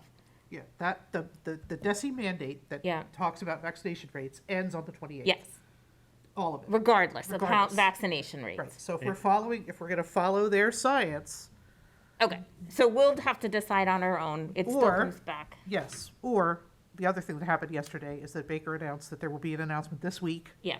that DESI is going to probably release it sooner, so there it is. Okay, but another reminder that regardless, it comes to us Yeah. for a discussion. Eventually. Okay. Thank you. Sorry. Thanks, Amy. Oof, Bless you. it's not COVID. I know everybody looks, anytime anybody coughs or sneezes, it's like, I just want to say that, like, I'm really surprised, and I'm gonna go out on a limb, unpopular opinion, I'm really disappointed, that our numbers at the middle school and high school are not stronger. The communities that dropped masks before Christmas, Westboro and Hopkinton, their vaccination rates were over 90%, which is why when they did that little, let's try it out and see how it goes, they took the masks off for a couple of weeks right before Christmas, and everything was fine. Everything remained steady, no case increase, nothing. And so for people that are clamoring for the masks to come off, let's get vaccinated, and then we can do that, because DESI could extend it. They could do whatever they want, and it won't matter what we think, so. Westboro has mask again, right? Hmm? Yeah. I was like, Westboro has mask, they have mask again. They went back to it, yeah, but they're gonna, Um, they have the ability at any time to take them off. I had a question before. I'm trying to think. There were some talks Oh, about it. Yeah, Jen? So if someone wants to opt into the testing like after the fact, and I think what you're saying, so many people are now immune. Right. What's the process, or do they just contact? They would use that same link Okay. that's universal, that it pops up on our end as a new opt-in, and they, with the next distribution, they They'll just get receive a it done. test. Okay, thank you. Can I ask if you got any positive reports? They would have come in today, correct? Yeah, we just had one today, Just, so no. and that was from our testing, or that was from, I'm not, I don't Okay. know. It was All from right. this afternoon. I'm just curious. One at the high school. one? That's not bad. Anything else on this stuff, committee? Okay. That's great. Hooray. We're gonna do our agenda, or do you have more? Nope, that's it. I'm just Okay. getting ready for the So next future one. agenda planning, I'm looking at, so today is February 8th. We need to reschedule the school update. So I circled that. We'll bring Kevin back in to just give us a school update with whatever staff he would like to bring in. Maybe he'll use our student representatives for that. Or else it looks at me like, wait, what? I know, you don't have time, but you can do it. We'll do the school calendar one more time on March 8th. Hey, 3 meetings is good. I'm happy with it. And I do want to put masks on the agenda for March 8th. I think by then, things are going to have changed, and we'll need to do something. What that something is, I don't know. Yeah. Agree. Yep. I was gonna suggest that. Me too. Good. So we would probably want to move Kevin to the 22nd of March, if he can make that. So give him a month. How's that sound, everybody? 2 months. I think that's I a like good that. idea. I like that. Okay, it's because we're gonna have Tracy on March 8th, and that's gonna be a big one. We have a lot in calendar, and if we're having mask and school. We still need a teaching and learning, for grades K to 6. We don't have that anywhere, and we don't have strategic plans still. So we'll have to come back to that if we want. Can he just update strategic plan in his regular update? Or is it He separate? can, whenever he's ready, yeah. It's probably a standalone. I might be able to do it in 2 weeks. We've got a lot of, I'll speak to it in a moment, but we're going to be able to put the full budget book together. I anticipate, based on the conversation tomorrow, where we'll have a firm number to go off of. So I think in the next, I don't want to overpromise, but if I can do it, I will. So while you were out of the room, we talked about the calendar will be on the agenda next time again. Right. Policy, we'll have masks. Yep. And we're gonna see if Kevin can come back on the 22nd of March. Yep. We skip a meeting. Because we don't meet again this month. All right. Anything anybody else would like to talk about? Or see on an agenda? You can always feel free to email me if you have anything. Good. All right, moving on. And I don't have an agenda in front of me anymore. That's the worst. Is it minutes? It's minutes, okay. So I apologize to the committee and to the public. I'm not quite sure what happened, but we have 5 sets of minutes to approve tonight. I had a couple of little minor typo-y things that I'm just gonna hand to Jay. No big deal. Let me ask this, does the committee wanna go through these one by one, or do we wanna do One whole. one big motion? Does anybody have any changes to any of these minutes? I don't. Okay, I will gladly take a motion to accept all of the minutes as long as you say the dates. I make a motion to accept the minutes from November 9th, 2021, November 30th, 2021, December 14th, 2021, January 11th, 2022, January 25th, 2022, as presented with some edits. Do I have a second? Second. Well done. All right. All those in favor? Aye. Opposed? Abstentions? Graciela, there we go. Pass it over to Jay for me, please. I know, it's your favorite. We do not have a warrant tonight. We will have 3 warrants at our next meeting. I thought I saw a All right. warrant. No, I saw one today, but We do, however, have a fiscal year '23 budget presentation. It's budget season. It is budget season. It's about to heat up in a good way, I think. As we sit here in February, this is the most positive I've felt about our developing budget in the past 10 years. So that's a very good thing. Anita and I have been working very closely with Evan and Mary. We've been meeting at least weekly. We've got another meeting set up for tomorrow. If you went back a month, I wasn't too concerned about FY '23, actually, but I had significant concerns about FY '24 and '25 in terms of what we had left for override capacity. So we could have a great or pretty good FY '23, but be in a real jam in the following year. So obviously, that was my number one concern. Last week, the preliminary Chapter 70 number for Grafton was released as part of the governor's budget. In total, about $2.7 million. And that's 1.2 million more than we anticipated or forecasted. As you may recall, when Dan was here, Dan knew, and still to this day, knows the inner workings of Chapter 70 more than anyone I've ever met. And we were always working on forecasting 5-10 years out as best we could.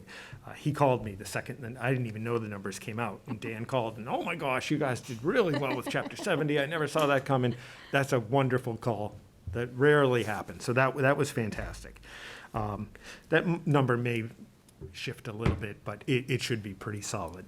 So that presents to us and to the committee over the next few months a real positive challenge where we're going to be discussing that balance between what we spend in FY '23 to be as whole and complete and do all the great things we want to do while saving or setting aside override capacity for use in '24 and '25. So we've got options that typically we don't have. Historically, we're almost year to year, and we're just, there's a number we have, and we're being forced to reduce and just make it kind of work. This year in FY '23, we could have everything that we put on that kind of wish list, if you will, back 2 months ago. The problem is going to be we're going to leave less money on the table for '24 and '25 in terms of override funds. And it also lets us, again, look at this as a 3-year from a 3-year lens as opposed to the typical year to year. So we've got some options, and that's a great thing. So that preliminary budget that we have right now is, we've been setting essentially at that 41.8. And I say that we've been setting it, it's been in conversation with the town administrator of where we want that number to be. If in a month we decide, for whatever reason, the committee decides we need more than this 41.8 million, we need another 200,000, there's capacity there for sure. My hope is that we're gonna have a more clear picture town-wide, not necessarily on the schools, but we're a big part of it, of where the town funding is at in terms of the override. So we know what's kind of in the bank, if you will, so we can make some more informed decisions than simply saying, let's spend less now and have more later. Like, let's start to think about it in terms of 3 years, which again, we haven't done in a long time outside of general override discussion. We talked about the governor's budget, so still the town funding, as you may recall, the town was looking to take that initial request, which in my career, I've never seen an initial request be funded fully. So that's kind of like that first draft of, the birthday list where it's got the pony on there and everything's lovely. The pony usually doesn't make it, once you start winnowing down. But so with that first reduction, the schools looked to reduce from the original asking scenario by 550,000. I'll talk about that tonight. And on the town side, they were looking at 350 to 400,000. So it's not a reduction in existing services or personnel. It's in a reduction of the ask for additional, be it personnel, supplies, what have you. So the town funding, we need more of a picture for 24 and 25, which I know the town is working on. I saw a draft, Evan sent an initial draft of the townwide budget presentation. So that's starting to take shape, and how we want to balance the FY23 budget and future override funding. How long can we stretch it? And as a group, not just school committee, but finance committee and select board, as a town, what's our direction going to be post-COVID? So I'm going to talk about, just go over again, because I haven't made any changes to it, the additional positions proposed in FY23, a few of those connected with what Kevin and Sharon were talking about earlier. We already have existing contracts. We're not in negotiations with any of the bargaining units this year, so we've got contractual increases. We are still looking to add 0 additional paraprofessionals. What we're trying to do is to restructure our paraprofessional system and be able to shift some existing paraprofessional positions to classroom-based kindergarten across both North Grafton and South Grafton Elementary. So that's something we've been working on for a couple of years, and we're hoping it will really come to fruition next year. The biggest reduction or change is related to COVID nursing levels and any kind of medical needs, supplies, et cetera. The initial GPS 23 budget that I presented included about just over $300,000 worth of COVID nursing staff that we've had in place for the past 2 years. Even back 2 months ago when we created and presented our first draft, COVID was still, I think that was even pre-spike. So things were, the light at the end of the tunnel was dim, or certainly a lot more dim than it is today. So we worked with Evan and Mary, myself and Anita, and we've proposed that if needed, so if we do need additional nursing staffing for town medical, town supplies related to COVID, what have you, we will put that as a placeholder or recommend to the committee to put it as a placeholder through ARPA.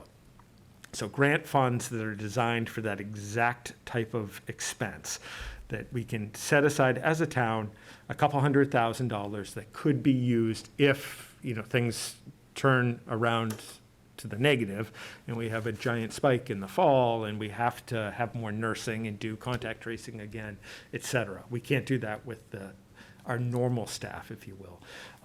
But that allows us to take that 300,000 out of our operating budget and shift it over to ARPA funding. Any questions so far?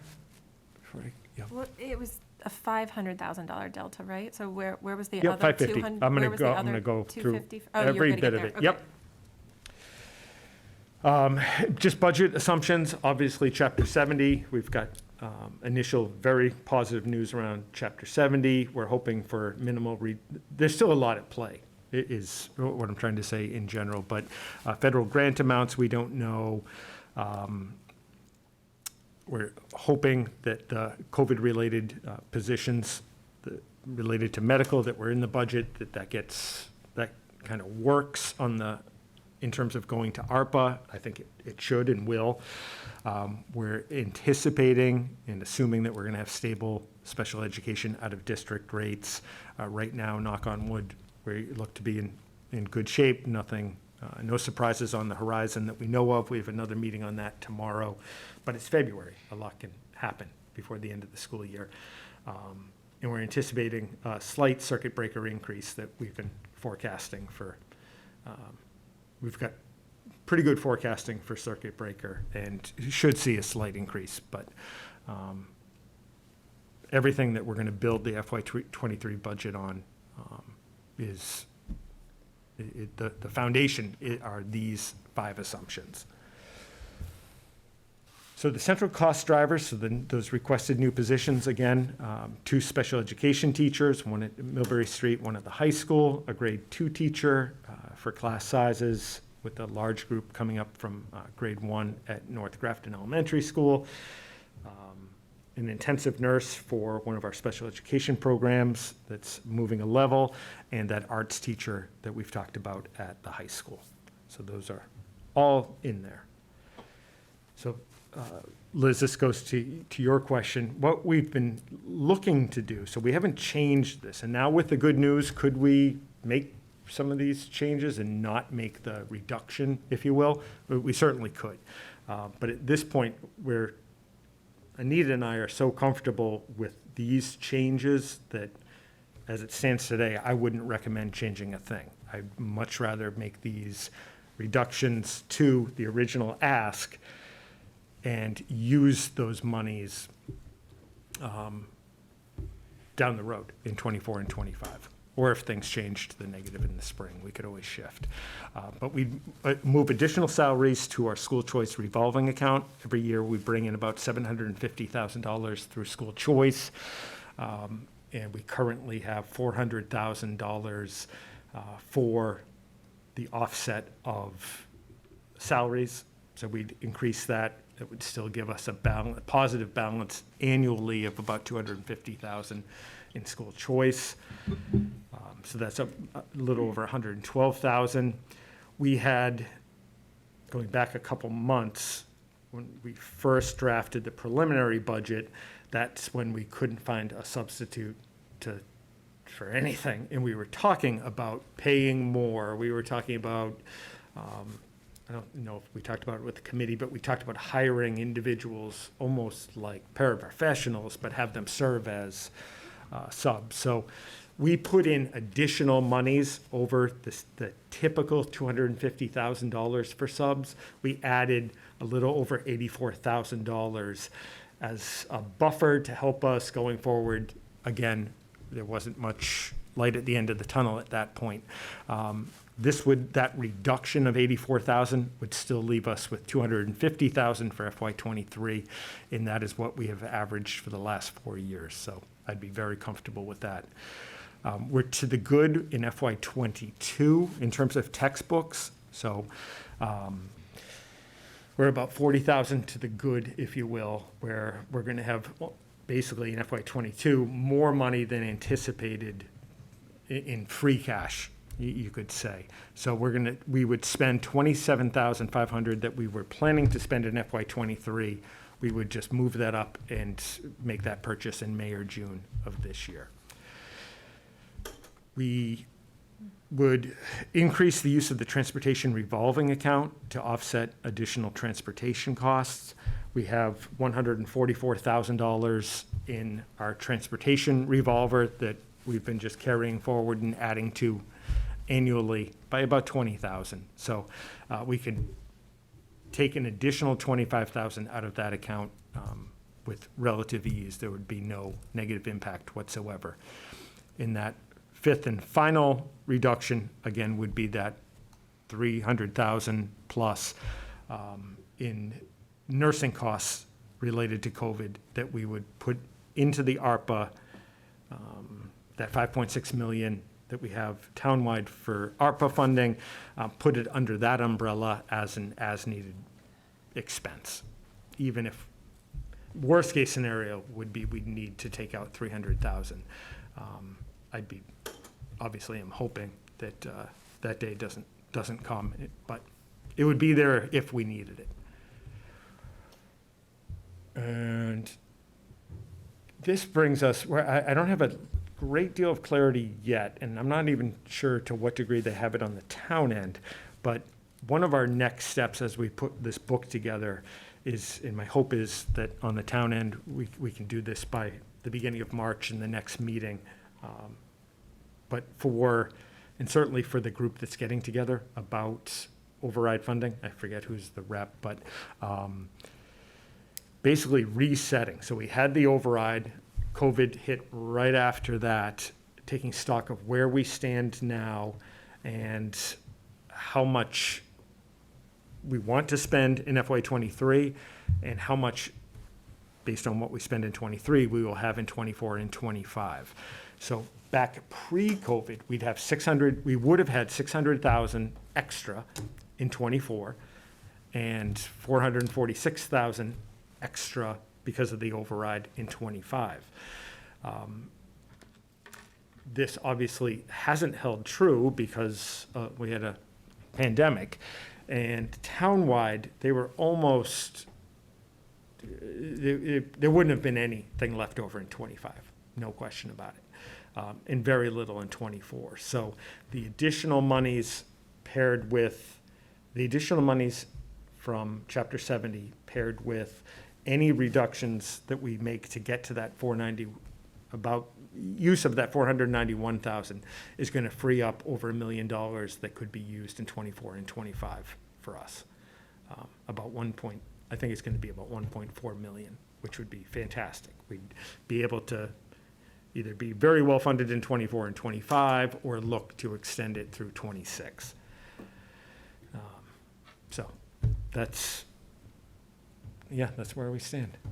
Great. Liz? So I'm a little nervous about not budgeting that $300,000 for the nurses because we've needed them so far that we were hoping we wouldn't need them again this year, but we did. Not having it in the budget, and if we need them, then looking to ARPA, which is that's not guaranteed for It's us either. guaranteed. We would It's- hope that's it's guaranteed. guaranteed. How is that guaranteed? We already have half the money already deposited to the town. No, I mean to us for that specific purpose. Because there's Oh, a committee that that's has to not- decide where the correct. money goes, right? So Yes. it's not, I mean, we would hope that we would get that, but we don't know. So it's still not budgeting for that amount, and just I would going recommend. into it with that position makes me a little bit nervous. I would recommend, we will certainly know well before, we're going to be working with that committee in March. We need essentially confirmation from that committee. It's actually the end of February, I think. It's February 28th. 28th, We're going to be looking for a vote or guidance from that committee about the HVAC. Yeah. Like, we need that commitment. Yeah. If it's not February 28th, it would be in March that we would have this discussion. I'd be very surprised if there was pushback. But if there was, I would have to come back to the Okay. committee and say, let's put in a placeholder for, and fill in the blank. Okay.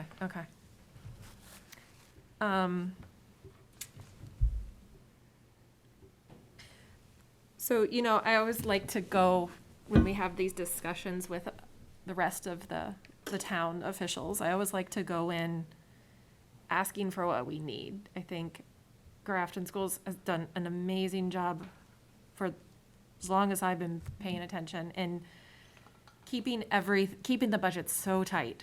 And we still are. I mean, this is a tight budget as well. And to use your analogy, we're not asking for a pony. We're not, we've never asked for a pony. We've always been very tight. So I think, it sounds like a few of the things that you put up there that amount to the reduction in 500,000, maybe that makes sense. Maybe we don't need that if we're spending out of free cash the money for the books in May, that, I think that makes sense. I guess if we get the ARPA funds, we can use those and instead of having to spend school funds. But I just, in general, I think, I prefer to ask for what we need. And, we've never been selfish. You've never, it's you Yeah. presenting the budget most of the time. And, so that, I guess that's all I have to say. I agree that this, these small reductions, they do, I guess, make sense, but, And it's different this year, and I probably haven't been clear about it, but with the additional Chapter 70 money, we could get, we could ask for all of this, and actually the town could afford it. yeah. But as a collective, being school committee, finance committee, and select board, that bucket of money is definitely, that can be funded, but we're gonna have less in 24 and 25. Yeah. That's what without a doubt, that is gonna be the counter. I just think we, as a school committee, we need to go in promoting what we need for the schools, and we need to, advocate for what the school needs. And then if other bodies need to come back and say that's not going to work, then okay, we'll talk about that. But it was our first position to be, this is what we need, this is our position, this is what we're asking for, what we need for the schools. I'm not arguing with you, Yeah, but yeah. just to give, I guess, perspective, or at least where I come from, is that discussion was had pre-override. So going into the override, the ask of the town was, we've got 3 boards saying the same thing. They have picked a number, and this is, for the next 5 years, this will be living within our means. And the number at the bottom was what was set aside. That obviously got thrown off in a negative way by everything related to the pandemic. With the additional Chapter 70 money, we more or less get back, almost exactly actually, get back on track. I see what you're, yeah, with that. okay. So I I'm see not where saying that's you're- right, wrong, or indifferent, but Oh, I see where you're going with that. Yeah, that makes sense. it's actually a little healthier, which Yeah, could, yeah. we could either get, not the pony, but, just more in I that liked your pony direction analogy. in 24 and 25, and then that's when it would be expected we'd be due to go for another override, or look to extend it. And we could get there certainly could be negative news, for sure, but they're, on the state level, they're just starting the budget process. There are a lot of districts in real financial hardship. Yep. That never had the override that we have. Yeah. That without some real support are going to be really hurting. So we could get more positive news, and that would give us more options. Yeah, we would have been without the override, for sure, yeah. Okay, that makes sense. Jen? Why are you looking like that? No, I just was wondering, do we know why, like, the Chapter 70? Yeah. I'm not No. asking, But but just, to text Dan? Dan and I are actually, I'm Dan. just Text curious, and he's diving into it too. and I know at It one wasn't point- just Grafton, and and I everybody know else at was one point level. you said it was going to rise at one point later on, or maybe that was something Yeah, else. no, But, right. Yeah, it wasn't just a Grafton hit the lottery. Right. There's a formula that's a page long. But by March, I'll know exactly why and how it kind of falls in line with what's happening statewide. thank you. And that's not, sorry to jump the line here, but I am the chair. That that includes the Student Opportunity Act, the increases to the, Yeah. I have a yeah, chart yeah. in my head that you made. Right, right. Yeah, That's so go. basically state funding for schools. So they just In a went nutshell. ahead and moved right along to year 2, even though we should be on year 3. Correct. Okay. Yay. Did you have something? Yeah. You done? Okay. Anybody else have questions? I have one more question. Can you go back to the position slide? Sure. What are we gonna do about K-6 curriculum? At one point in time, we had a position for that, Yep. similar to Miss Kalo. And I no. am working on some ideas for that. okay, I will most likely have something for you in March. okay. Ooh, stay tuned. All right, thank you. You're welcome. Anybody else? Good, good. Great. It's great news, Jay. Thank you very much. My pleasure. Why don't you guys go? And thank Anita for us. I will. And she'll be at the March meeting. Okay. And I believe the full budget is being presented to FinCom tomorrow night, 7 o'clock, if anybody wants to tune in. Goodbye, student reps. Thank you. Good night. Thank you. I want a candygram. I'll make sure and send it. Somebody needs to make that happen. You go, Glenn, go, go. No, we're supposed to stop trying to make fetch happen. I don't think that worked. All right. It's like a Glen Coco. Yeah, it is a you go Coco moment. All right, policy. You have a lot of policy tonight. We do, but some of it's very quick. Not as bad as it looks. No, it isn't. And it's great policy. I appreciate that it's called out, review and approve versus first reading. I like that. Yeah, thanks.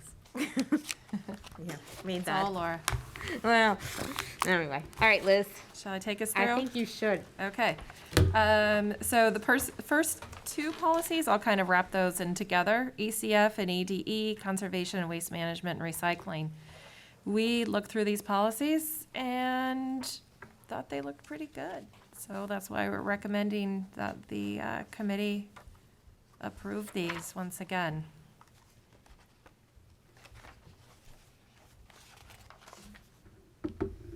Just because this is your first time, Graciela, usually, this is a review and approve. Okay. So somebody who's not on the policy subcommittee, so you or Jen, would make a motion to approve these tonight, and they would go immediately into effect. The first readings, we don't vote on tonight.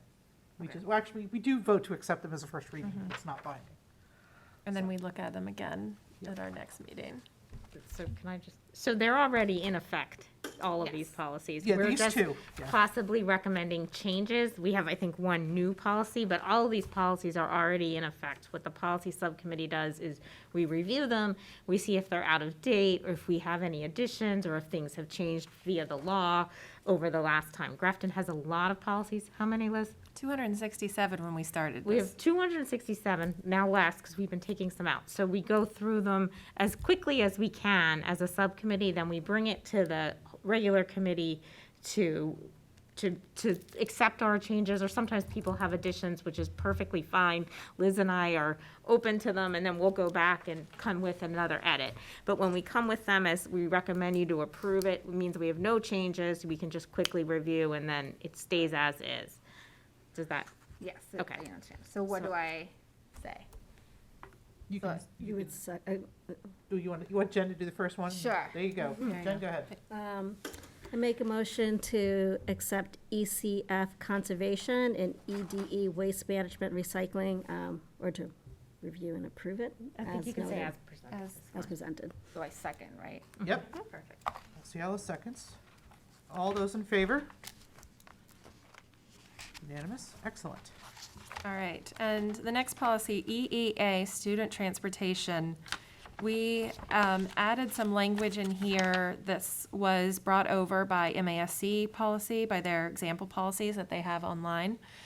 And we wanted to just make this a little bit more robust to provide more information about what the contract is going to cover and what the bus contractors are going to be held responsible for.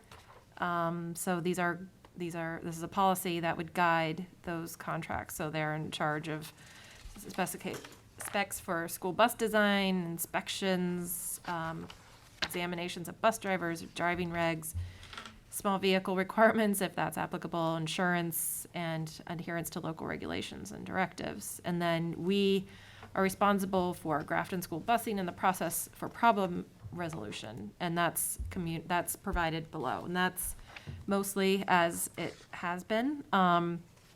We just made a few clarifications, changed pupils to students to update that sort of outdated language. Staff on bus duty instead of teachers, because it's not always teachers, and just that's pretty much it. Changing chairman to chairperson. Thank you. And I see another chairman that we didn't fix, so we could fix the second chairman in the Yep. third line of the paragraph on same page. There are 3 references to pupils that are still there, Okay, but I'm sure you can search and replace them. thanks. Yep, we'll Thanks for fix that. Okay, thank you. This is great. Yep, oh, I see him.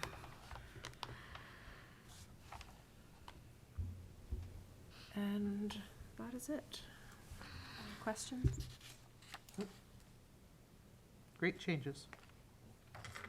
Yeah, I like this because if you may recall, we had several years ago a concerned parent kind of come to us asking why there weren't seatbelts on the bus, and one of the reasons why we couldn't really is we don't own the buses, so we would be in, and this was more of an AA thing, and so I like kind of just being a little more clear about it. Yeah.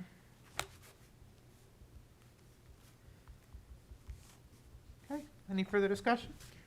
So then, Graciela, next time, we're gonna come it cleaned up. We'll bring it back in a month and we'll vote again. So you'll get to see it without the red marks and all the kind of changes that we just said.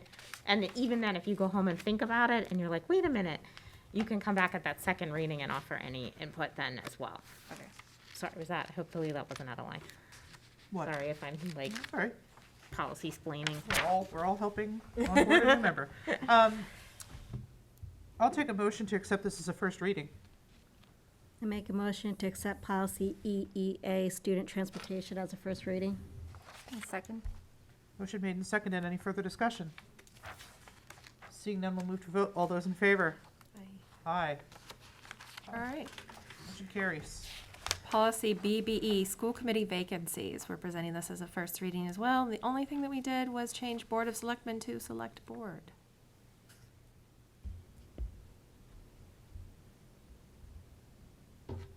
Awesome. Hey, we just did this. We did. All right, I'll take a motion. I make a motion to accept policy BBE School Committee vacancies as a first reading. I second. Motion made and seconded. Any further discussion? Seeing none, we'll move to a vote. All those in favor?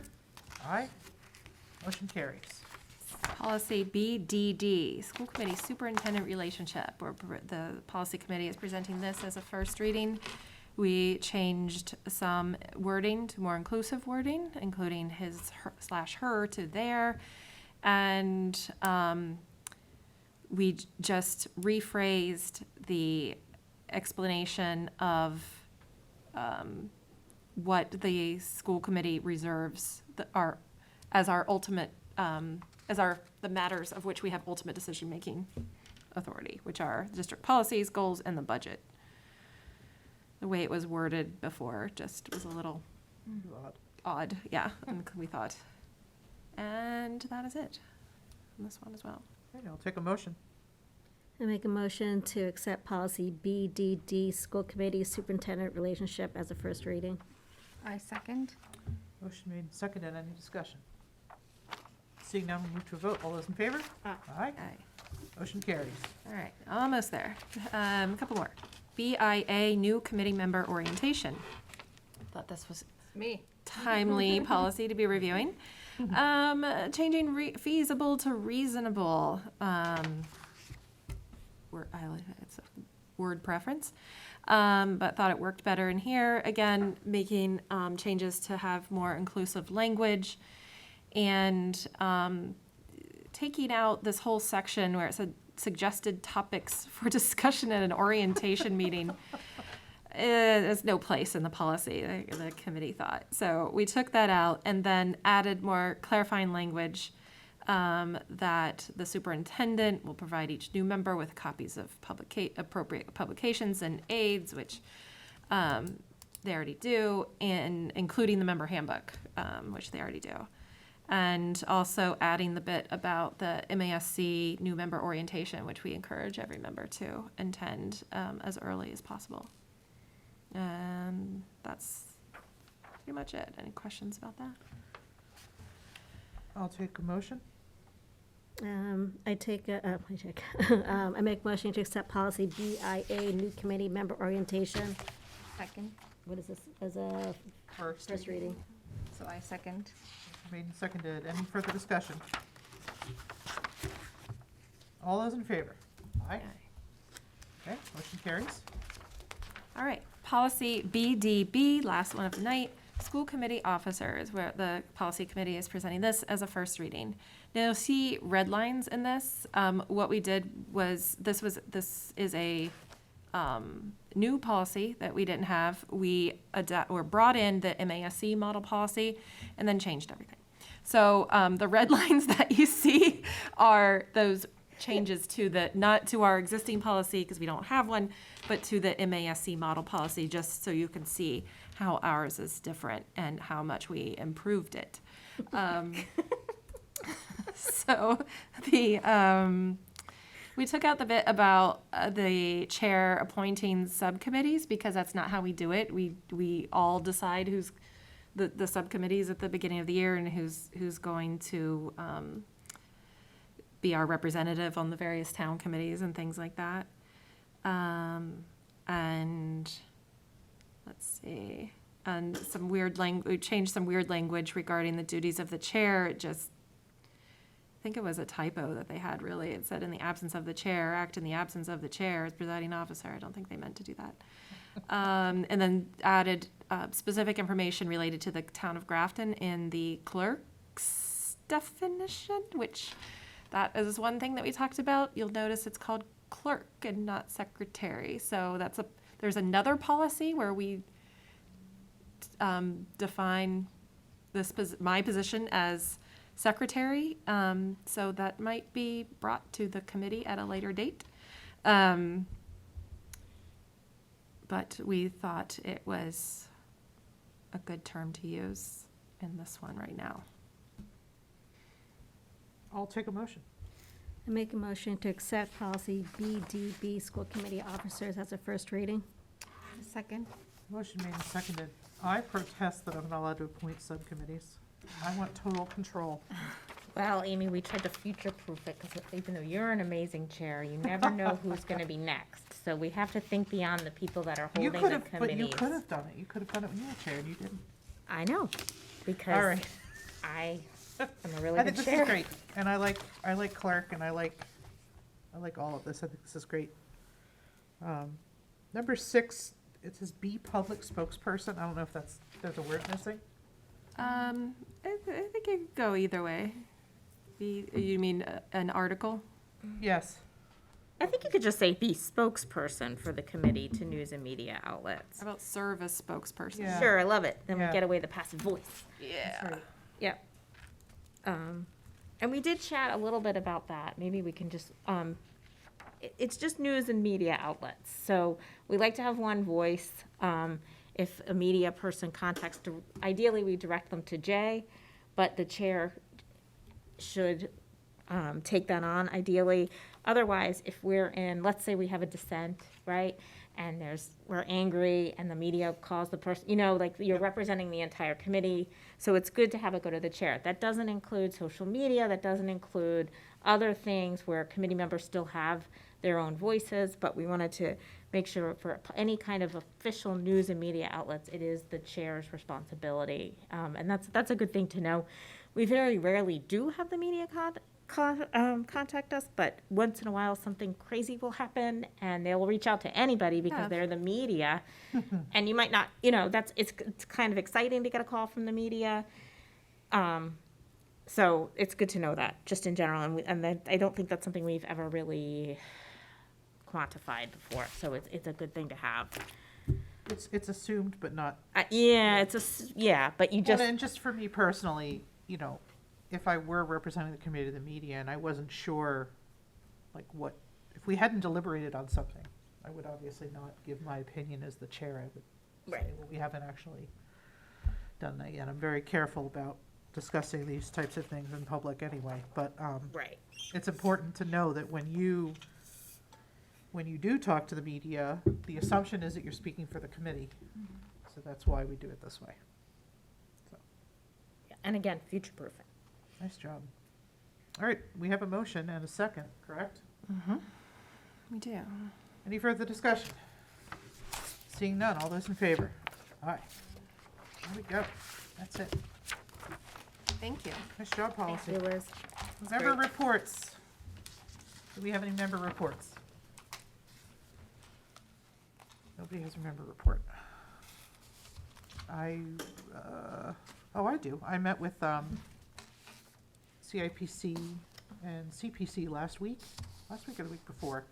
The CPC took us through their process for applying for funds, and at my urging, Jay applied for some funding from the CPC for the South Grafton Elementary School playground, to see if we could get some funding to make that more accessible. There was a lively discussion around, I thought CPC funds couldn't be used for school playgrounds, and that is actually not true. CPC funding is frequently used for school playgrounds. They are not available to the public 24/7, but they are available to the public a good many days of the year, a good many hours of the year. So we'll see. We have a hearing coming up next month. So we'll see what happens. If Any we don't get spots the open fund- up on that committee? I'm sorry? Any spots open up on that committee? CPC? No. No, not right now. Should be interesting, though. Tune in if you can. well, would you like us to go and support? A lot of times that's helpful. Yeah, I'm not sure. Jay and I haven't really Okay. talked about, I do want to get pictures to show the committee. We may have to do some digging around, because I know it's all covered in I snow. have photos. Oh, you have photos? Okay. Excellent. Were they not included? That's okay. When we go in March, we can show them the photos, so Yeah, they I can have- kind of get a sense of Yeah. what we're talking Let about. us know, because that would But be. absolutely, I think good to if show if the other people board. want to be there, I'll definitely make sure you guys get an invite. Yes, good idea if Oh. they can. I'm excited because I think, we need to show that we're willing to, get funding from as many different places as possible and take advantage of as many opportunities. And just so you guys remember, this is the playground that we've tried to get that accessibility grant twice now, and we Yes. have not gotten it. And I did tell the committee that, we are trying to get this funded, but, we redid all the town playgrounds in the last couple of years and made them all accessible, and we have school playgrounds that aren't, and that's not okay, so. That is my member report. Awesome, thanks. Correspondence. We did receive one piece of correspondence with regard to the mask mandate. I answered the correspondence. I asked Jay and Laura for feedback. They were fine with it. Although Jay did find a typo at the end. I was pretty impressed. I don't know if you saw that. I enjoyed it. I wanted to bring this up in public session because the content of the public correspondence contains a lot of information that is simply not true, and I would encourage the public to look at the letter, because there's citations of Mass General Law and CFR that have to do with humans agreeing to participate in studies, and that's Clinical not what we're trials. talking about here. This is not a study. This is life. We're all here. We're all wearing masks. None of us like it. But some of the claims in this letter are just utterly false. And to those who want to do their own research, look up those articles, look up those journal articles and those laws, and find out for yourself. I don't think we have kids in our schools having panic attacks and acute paranoia and depression from wearing masks. If we do, I want to know about it. But we don't, as far as I'm aware. So we're doing our best. The masks will come off when it's time. I looked up the information about, there was a claim about oxygen levels too, oxygen saturation levels. And I found many studies, many NIH studies, World Health Organization studies, and many that provide different information. So I encourage people to. And the videos Look- that are look at- referenced with when they stick a Around. little instrument in there to measure the carbon dioxide in a mask, that is not how that instrument is intended to be used. So of course, it delivers a reading that's inaccurate. You know, people will see something and they'll present it as evidence to make their case, and I can appreciate that, but we're certainly not trying to endanger students here. That said, It's on the agenda. huh? It'll be on the agenda. It'll be on the agenda in March. We do not need executive session as far as I'm aware, and I'll take a motion to adjourn. So moved. Second. Moved and seconded. All those in favor? Aye. Aye. Good night and welcome aboard, Graciela. Graciela. I knew it's